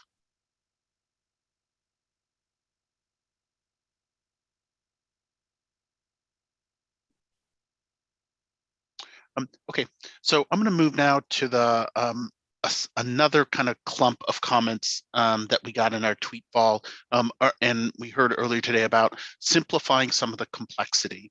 And I'm going to start with just the first bullet because there were a couple of things, particularly we picked up on the last session that we wanted to highlight. And so what we heard both from the presenters, so from Lorna and Sarah and Joe and Brian this morning, and then for some of the comments, is that the difference in requirements for local, state, and federal agencies can be really difficult to navigate. It has for the permit applicant, it has you might have to go to 5 different jurisdictions, each of which have their own slightly different processes. It gives litigants the opportunity to stop it at different places.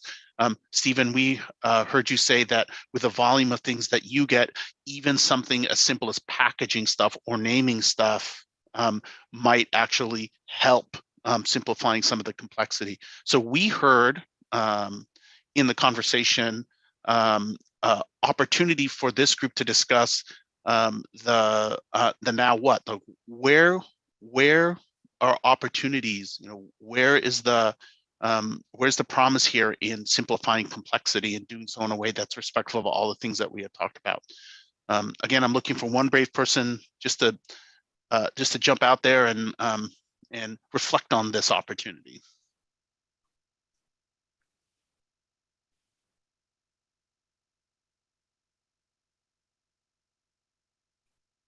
And if that bar is too high, you don't have to even be brave. You can just want to share your opinion.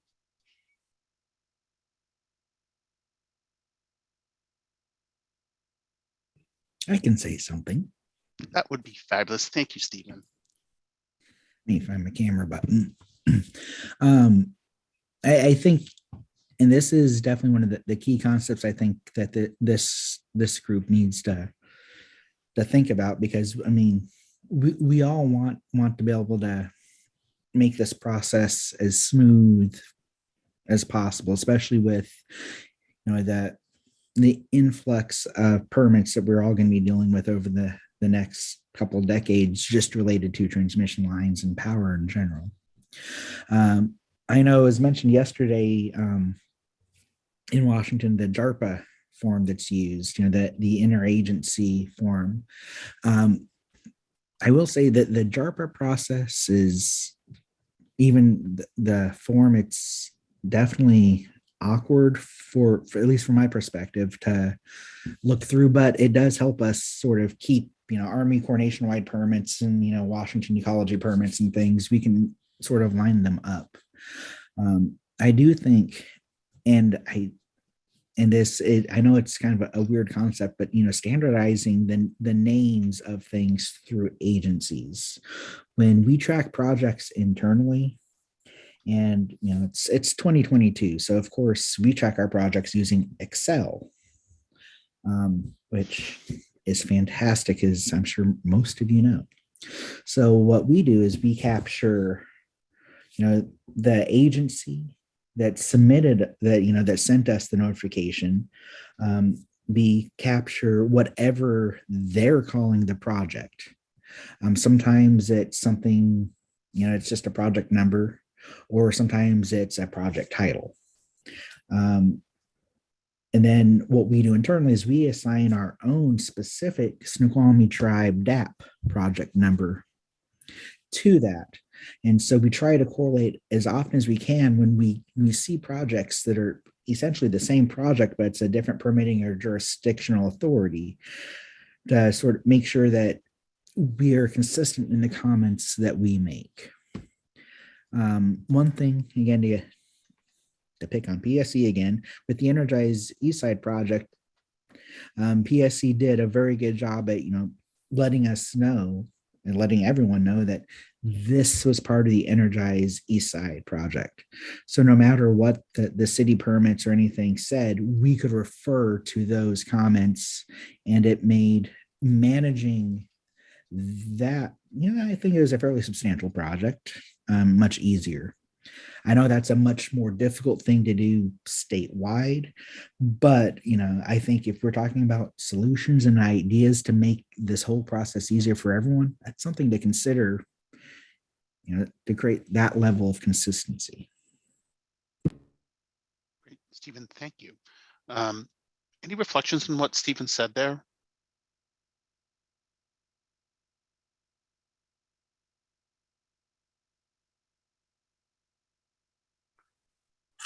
I'll just say that we do have a state interagency group, so I will take that back, as there's several of us part of this who are part of that state group as well. Mm-hmm. Great, thank you, Kathleen. Yeah, so and only if you had a representative from a state agency that deals with tribes and all these issues, Allison. Oh, she's on it with us. No, I know DAP is underutilized, I think, in a lot of those things. she gets to have so many meetings, she can't be 3 people, but we keep trying. Justin, jump in. Hey, thanks. Yeah, Justin Whitewell, Washington Pacific Program Manager. Justin, I'm having a little bit of a hard time hearing. I don't know if you can bring the microphone boom a little closer. A little bit. I'm still hearing just a little bit of a problem hearing you. Let me try it without this. How about now? You know, it sounds like your microphone isn't actually on. It sounds the same. So it sounds like your headset wasn't. Better. I'll come back. Okay, that would be great, Justin. We'd love to hear from you. All right, anyone else have any kind of thoughts on the thread here about simplifying the complexity, given some of the differences in requirements? As I said at the outset, this just feels like incredibly fertile ground, because these are things that you all may have the ability to bring your unique perspective as a part of it.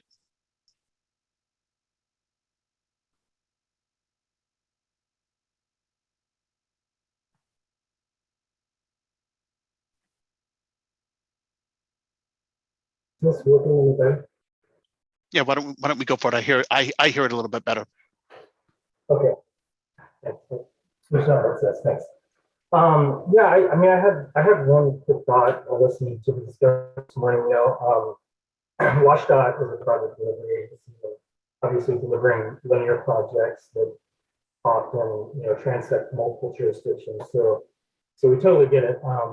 And one critical first step for any of our projects before even starting our NEPA documentation is to identify all agencies and jurisdictions that have to either give an approval or issue a permit, and find out what they need in addition to our NEPA documentation. So I think it's really important because, you know, obviously nobody wants to get surprises when they submit their application package, and it really does happen more than, you know, we'd like for it to happen.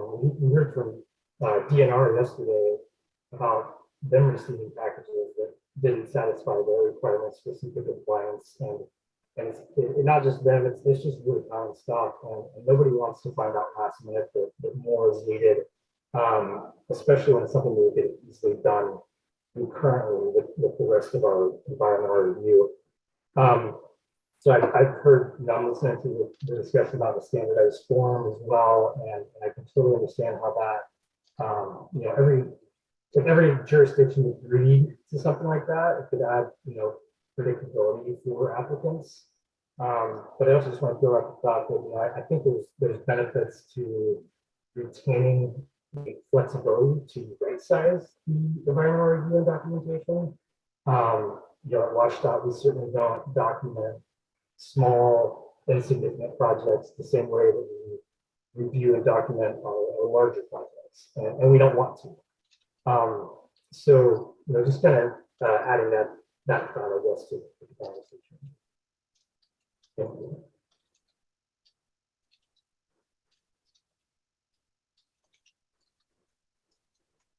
Great, Justin, thank you. Okay, other thoughts here on the simplifying complexity piece here?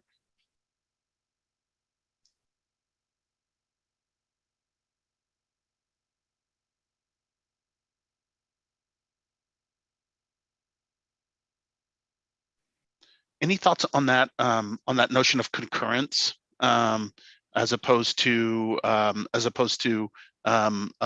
more, I don't know what the right terminology is, but I guess linear.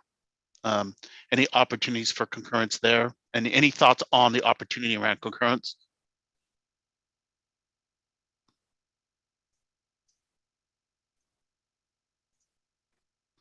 Does Stephen have his hand up? No. No, I think that was a legacy hand. I just cleaned it. Thanks, Joe.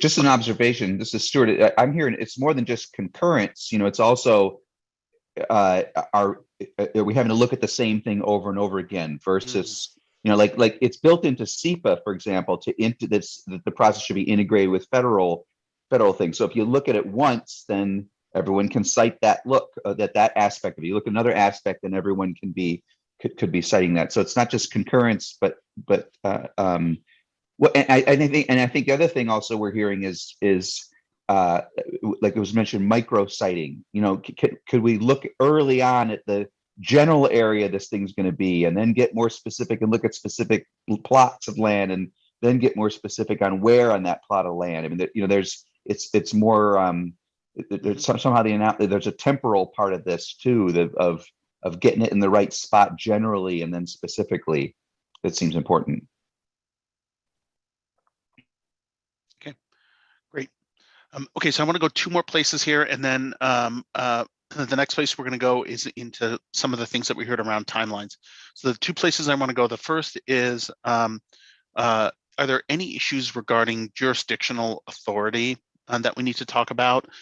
Because I think that came up several times in the previous conversation. And then the second is, I'm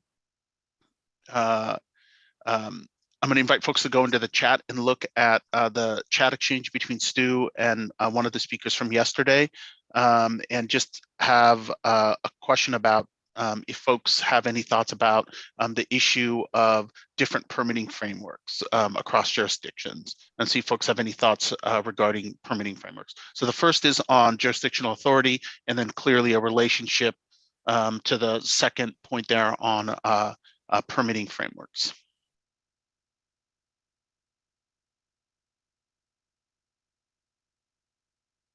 And while folks are thinking, I just also want to recognize that this is hard stuff we're talking about. If there was something obvious to do, y'all would have done it a long time ago. And so I recognize how extractive this conversation might feel to you, but I'm still pushing, but I am recognizing that I'm doing it.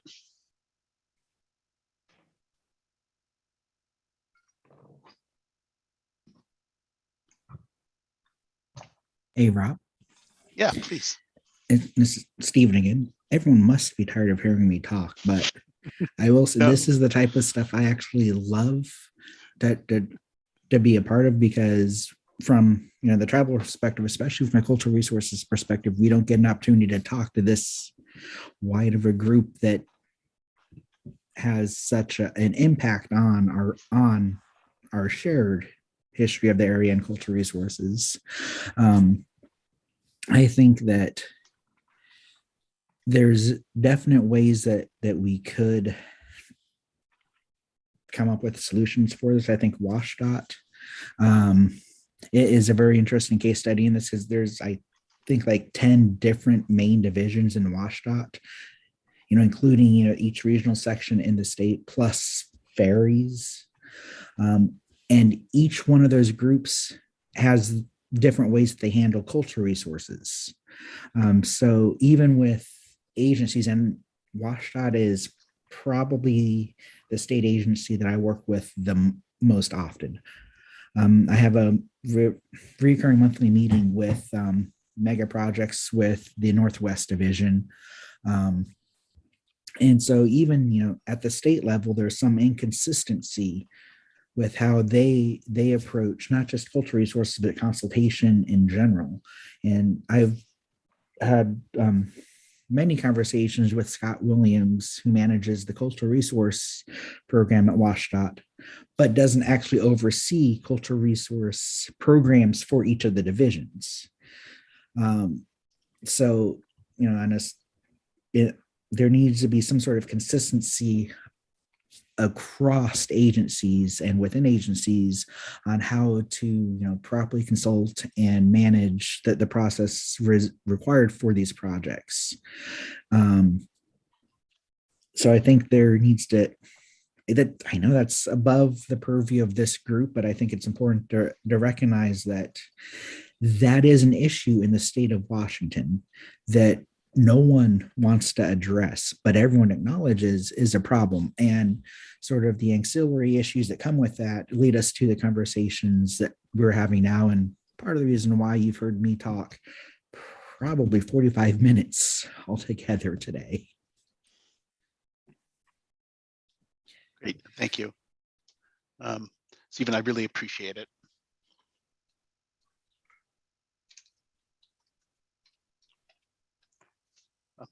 Okay, so this is how I want to spend our remaining time. We've got about 10 or 12 minutes left before the time that we have allotted for public comment. I'm going to move us to a conversation about timelines and whether or not there is any opportunities for this group to talk about timelines. I am going to switch screens, so I'm not going to be sharing my Word document anymore because I want to put up the PowerPoint slide that's got instructions for the public. So for the folks that are on the live stream, I'm going to share my screen and it's going to have instructions, including a Zoom link. You're going to want to join the Zoom at about 11:45, and we're going to hold you into the waiting room there at 11:45, and then 11:50, we're going to pop you in for public comment. So I'd like to see if folks have any thoughts here that they want to share in terms of opportunities for timeline. A couple of the bullets that we caught out of our tweet stream there, and I'm gonna leave this up on the screen for just one more minute here, just so folks can see, is building a robust review process while preserving the ability to have a review timeline that's consistent with a clean energy timeline. So there was a concern that the constraints around timelines are going to be prohibitive to reaching the clean energy timelines.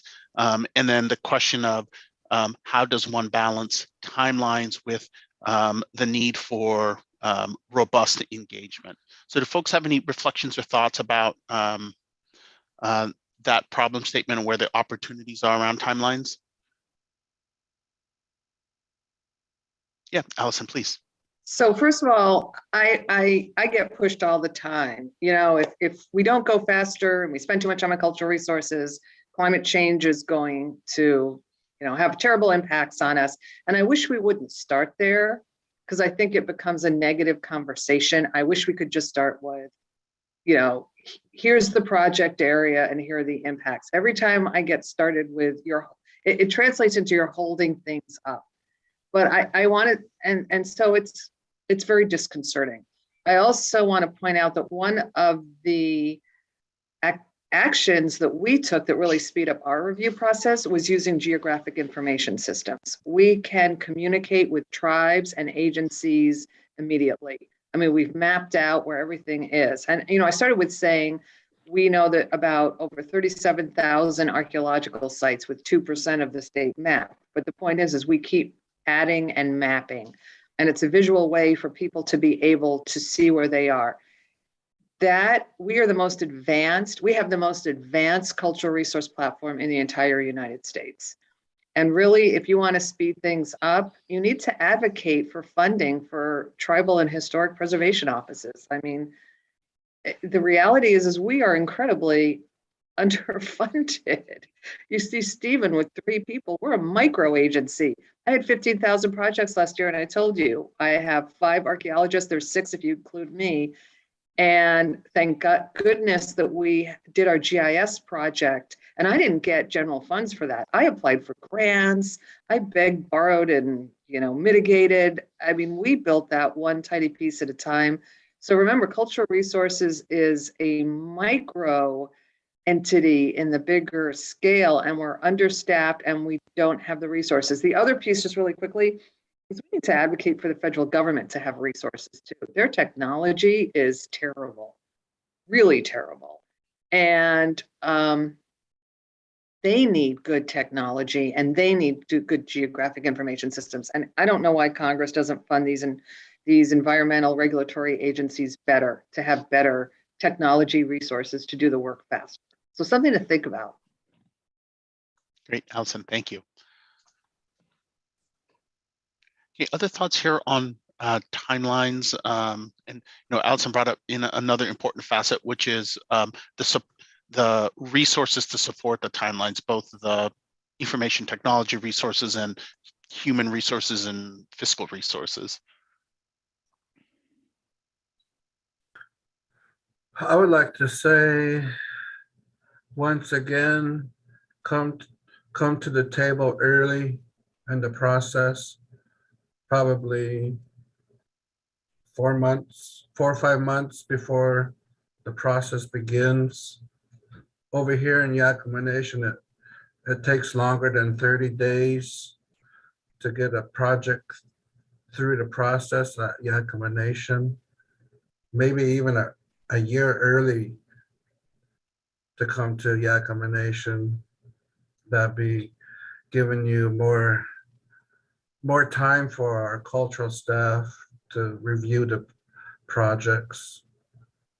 Like Stephen and Allison, Yakima Nation has limited cultural resource staff. Provide funding for the tribes to hire more staff. Thank you. Dana, thank you. Okay. Other thoughts on timeline or any of the resourcing issues that Dana and Allison put up there? Yeah, I just was going to say, Sarah might have some comments too, but on the resourcing, that's a great point, Dana. I know that we often, like the Corps as an agency, for example, where, you know, if they're lacking funding or ecology, right, we're often as an applicant looking for creative ways of, you know, can we provide funding to provide more resources?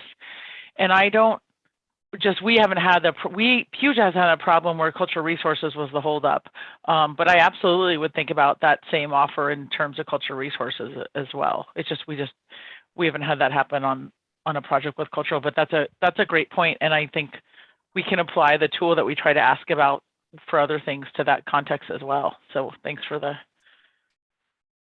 comments on that. And just adding on to that, I think if you look at like Energize East Side, which is putting poles where there already are poles in an established corridor that predates a lot of the development around it. So it you know, it looks like a better than alternatives project from the highest level. I think what slowed it down is going through multiple rounds of the same types of reviews. So, you know, we've had 5 or 6 need studies to prove that so that different jurisdictions can all agree that the project is needed before even getting to the land use questions. And so I think even if there are ways we could have improved cultural resource outreach or tribal engagement, that wasn't really the slowing down part. It was, you know, it's the 3rd pipeline safety study after the EIS review, or the 4th or 5th needs review after that was a question in the SEPA document, which is all, you know, there's reasons for parts of this process, but it's what takes something that looks like a better siting location and turns it into 10 years later, and we have 2 of, you know, 5 land use permits, and, you know, we're still trying to move the project forward. And I don't know if Pacific or Idaho Power or others have comments on what slowed down their projects, because, you know, all these projects are case specific. But like I said, I think off the top of my head, and Sarah, you can jump in, I mean, core permitting, I think just rethinking like critical areas when you have to go around stuff. I mean, and maybe it's just been lucky on some of our projects. I totally agree. When it comes to culture, it's kind of like, can you avoid is the big thing. Can you redesign? Can you avoid? So I just can't think of a project where trying to figure out the cultural resource has been the driver slowing us down. Mm-hmm. Okay, so this may fall into the dumb question category, the no-fly zone category. And if it is, again, sorry, not sorry. The question that I don't understand is, so we are bumping up against that issue of, Sarah, you just articulated again, we have to do the same thing 3 times. Is there any there? Is there anything that this group can say or do to come up against that? Or is that a no-fly zone? That's just too hard. It's not something we're gonna ever fix. You absolutely can do that for cultural resources. We have a programmatic agreement with DOT and Federal Highway that all the tribes signed, that we don't want to look at projects 5 times either. We're swamped. So we exempted types of projects we didn't want to see. Like, I don't want to see every traffic light, even if it's federally funded. So we exempted things like traffic lights, or, you know, what I call mill and low overlay, where you're repaving asphalt. And there's no reason we can't do that for other types of projects. Sarah, there's a really good point there. Cell towers, we negotiated nationally with the FCC that if a company puts an antenna on an existing cell tower, it doesn't have to go through review. It's the cell tower was already looked at. So there are national what's called programmatic agreements out there and state programmatic agreements where we streamline, we exempt projects, but the tribes are involved in setting up those agreements. So, you know, I don't know, Sarah and Lauren, if you've worked with Elizabeth to ever look at those types of agreements. So you're right. If you don't think we have to look at it and we agree we don't have to look at it, then we can do an agreement so we don't have to look at it, because trust me, I don't want to see a project that is unnecessary when I have a line around the block. Yeah, and again, I would just say, and Allison, maybe this is just our limited experience, but cultural, in the back of my head, if you ask me what are your top 5 that slow down permitting, cultural resources wouldn't even be close, just because in my experience, we have Elizabeth, we have the maps, like we look at the stuff, you know what I mean? Like, it's pretty simple. So I would just say, like, yeah, I completely agree with you. I think that similarly, just since you answered the question, and I think most people on the call know this, there are other programmatic examples like core permits. If you can, I mean, we work to qualify for program permits, because if you have to get an individual permit, it's 10 times longer. It requires NEPA review and everything else. So I'm with you, Allison. I totally agree. I think what Sarah's trying to say that really slows down the project is that, or slows down some projects is, and I don't know, I thought it was helpful seeing the Oregon FSEC, just comparing the different siting programs that we have with authorities. I think it's also always very, very hard for any state to have some state siting program. And maybe I'm speaking for Kathleen, but I think that's hard, because if Kathleen, you know, FSEC's coming in there, right? The locals are like, what's the state dictating that they're going to do in my backyard, right? So I think that's what Sarah's getting at, is how do you get to this issue of local impacts? And when she's talking about Energize Eastside and repeating the same studies, that's largely driven by different local stuff. But like I said, don't get me wrong, Puget is not sitting here saying the locals shouldn't have a say. Like, and I'll tell you, like, I wrote the timelines to get all the input, and I tried to write it with as few words as possible so as not to offend anybody. We want input from everybody, but there is a realistic time frame. I mean, that's what I said. Like, we look at reliability, like you need to have a wire built and in service by a date. And everyone, we can talk about starting earlier. And again, I'm open to like suggestions and criticism and lessons learned, but we are trying to start way earlier. And no matter how early we start, that's why I said Energize Eastside is a good example. It's like you get to be starting so early that you're guessing about what you're going to need. And then when you're wrong, then you have a prudence case. You know what I mean? Almost, right? Like, I mean, if we're building so far back and trying to guess at what we're going to need. So anyway, I just want to be clear. I think there's some great programmatic stuff. I think it gets to like, everyone else can talk about other things that have slowed down. Again, I'd love to hear from PacifiCorp and Idaho Power, but I think we want to hear everyone's concerns. It's like, how do you do that? I mean, it's like being a mom of 10 kids, right? Like you want to take care of all of them, but how do you do that? If I could respond, thanks, Lorna. And certainly I mean, what FSEC does is what FSEC does hear from the local community, and in fact has representatives of local government during that application process to be part of it. And it's a robust process, but it's not over and over again.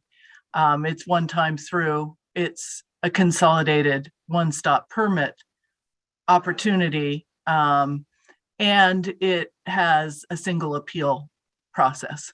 So the public opportunity is there. We have a very robust SEPA review process. Anyone who has gone through FSEC will tell you it's extremely robust. So the question is, what type of project? You know, at this point, it's optional. Is there a level of project which goes through so many jurisdictions that we ought to look at that from a state level rather than from permitting in multiple local jurisdictions? I don't know. It's an open question to me. I'm certainly open on that question, but it is a different opportunity than having to go through multiple jurisdictions and doing the process multiple times. Yeah, and Rob, just so you know, to be fair, our Energize Eastside didn't qualify for that option that Kathleen's explaining. Great, thank you. You know, whatever recommendations we come up with, I I don't think we have a very robust statute on transmission lines per se. So I just want to be open about that. I don't have an agenda, but I want to hear the recommendations from the group because there are opportunities. We don't have to stay within the current framework as we move forward. I think that's one of the questions. Yeah, that's fabulous, Kathleen. And like I said, I have a taste of the complexities of your job. Okay, great. Well, thank you all. So we've got about 2 or 3 minutes here before I have to break for public comment. I don't see anybody in the waiting room, and there's nobody. We've been working very hard to maintain a clean meeting, and so there's nobody who's a hanger-on that's in our meeting right now. What I'd like to do, Kathleen, if you're okay with that, is I want to spend just a little bit of time talking to the group about what's going to happen in the next, between that meeting 4 here and meeting 5 and 6, if that's okay, if I could just talk to the group and then maybe get a little feedback from the group about how you want to be engaged. Is that okay? Okay, great. So meetings 1, 2, 3, and 4, we've been in generation mode, we've been in learning mode, we've been in sharing mode. After this meeting, we're going to be switching to iteration mode. Part of what we've been doing in the background with lots of help from the FSEC staff is trying to capture the essence of the conversation and document it and begin the process of thinking through what are the outputs of this group going to look like. And that's what that document is, that emerging principles document that we shared about a week ago, and that we emailed folks back last night. That document has tried to capture where we believe this group has landed in the first 3 meetings, and then we're going to have to iterate that document to introduce the concepts and the thoughts that we all talked about and shared. Once we do that, we're going to be asking you to work in between meetings. And the kind of work that we're going to be asking you to do is to be looking at the documents that we pull together and flagging the places where you want to talk to your colleagues on this call about, to either gain better clarity or to tease out where there may be differences of perspective. And the method we're going to use to do that is we're going to be working from a document, and we're going to be asking you to comment in that document. And the reason being is that without work in between meetings where people are identifying where the energy is, we don't have enough meeting time left to be able to just fish around and find out where the energy is. We need to know going into the meeting where people want to have that conversation. And so I want to see what folks think about that. If that is an unfair expectation or that's not a way that you want to operate, I want to hear about that because that's what we're thinking about with regard to how we use you between meeting 4 leading into meeting 5 and 6.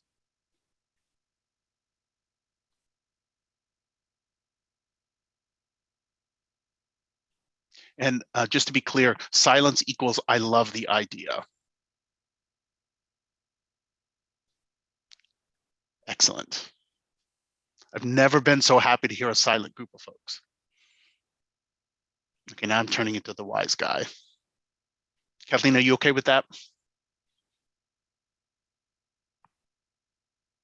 Okay, so Susan or Lauren or Michaela, do we have anybody in the waiting room? Nope, no one's shown up yet.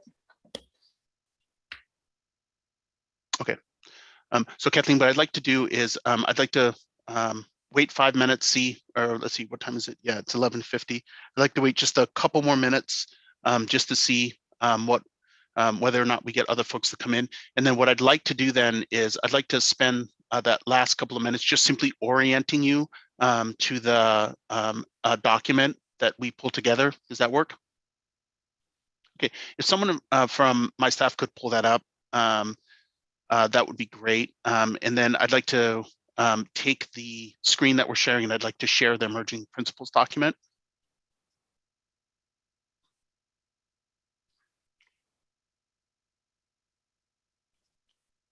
Okay, so as they're bringing up this document, what this is this is the document that took the feedback that we got in the first and second meeting. We pulled the document together. We went line by line through the document, got more of your feedback, and then we reiterated. What's come out of that document is two major sections. The first part of the section is more of the challenge, more of the observation and challenge statements. We believe that that part of the document is responsive to the first part of our charter of identifying what the need looks like and where the what the collective sense is of what the problem is. And so that's what section A is up there on that document. Section A is broken down into two sub areas, one which are findings, and the second one which are challenges. And the way that we've tried to structure this document is highlighting in bold what our bumper sticker is. Like, what is the one sentence description of what the finding or the challenge is, and followed by more language. Then what we have is we have a section of principles. And so that's now the so what conversation. So we talked about what the findings are and what the challenges are. So what now? What does that mean for what we do? And we've broken that down into two sub areas. One, principles for planning, which is up there on the screen. And then the second one is for citing. What's going to happen next is we now need to layer into this some of the solutions and the opportunities that we've been talking about. And that's going to be the next iteration of that document. And Clint has been one of the few brave folks that have gone in and engaged with this document, and we appreciate that very much. So what's going to happen is we're going to resend the link out. We're going to be asking folks over the course of the next 7 to 10 days, maybe the end of next week, to go in there and use the comment feature in Microsoft Word and just tell us, hey, I'd like to talk to my colleagues about this. This misses the mark. You know, whatever it is about the comment, we want you to put it in there. And then leading up to meeting number 5, we're going to use that as the inputs for what our conversations look like. So that's what folks can expect. Kathleen, I saw you unmuted. One comment, for those of us engaged in other things such as legislative sessions, can you give us till the 1st of March? Oh yeah, okay, thank you, Kathleen. Thank you. Thank you, Kathleen. I'm feeling generous. How about the 2nd of March? Okay, Deal. thank you. No, I appreciate that. Too much. Too much. Okay, good. Lauren or Susan, do I have anyone in the waiting room? Nope, doesn't look like it. You do not. Okay, Kathleen, I think that it's okay for us to wrap up here. I don't have anything else to say from the facilitator perspective or prepping the group. So what I'd like to do, if it's okay with you, I'd like to see if there's any final thoughts or comments from the group, and then I'm going to come to you for any closing comments. Does that work? Okay. All right. So any final thoughts, anything else that folks are interested in sharing with one another?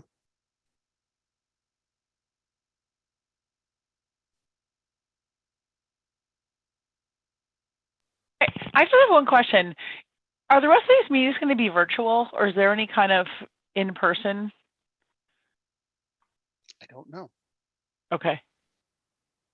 I love seeing you all in video. I'm kind of craving in-person discussion, so that's why I was just kind of wondering. Sorry.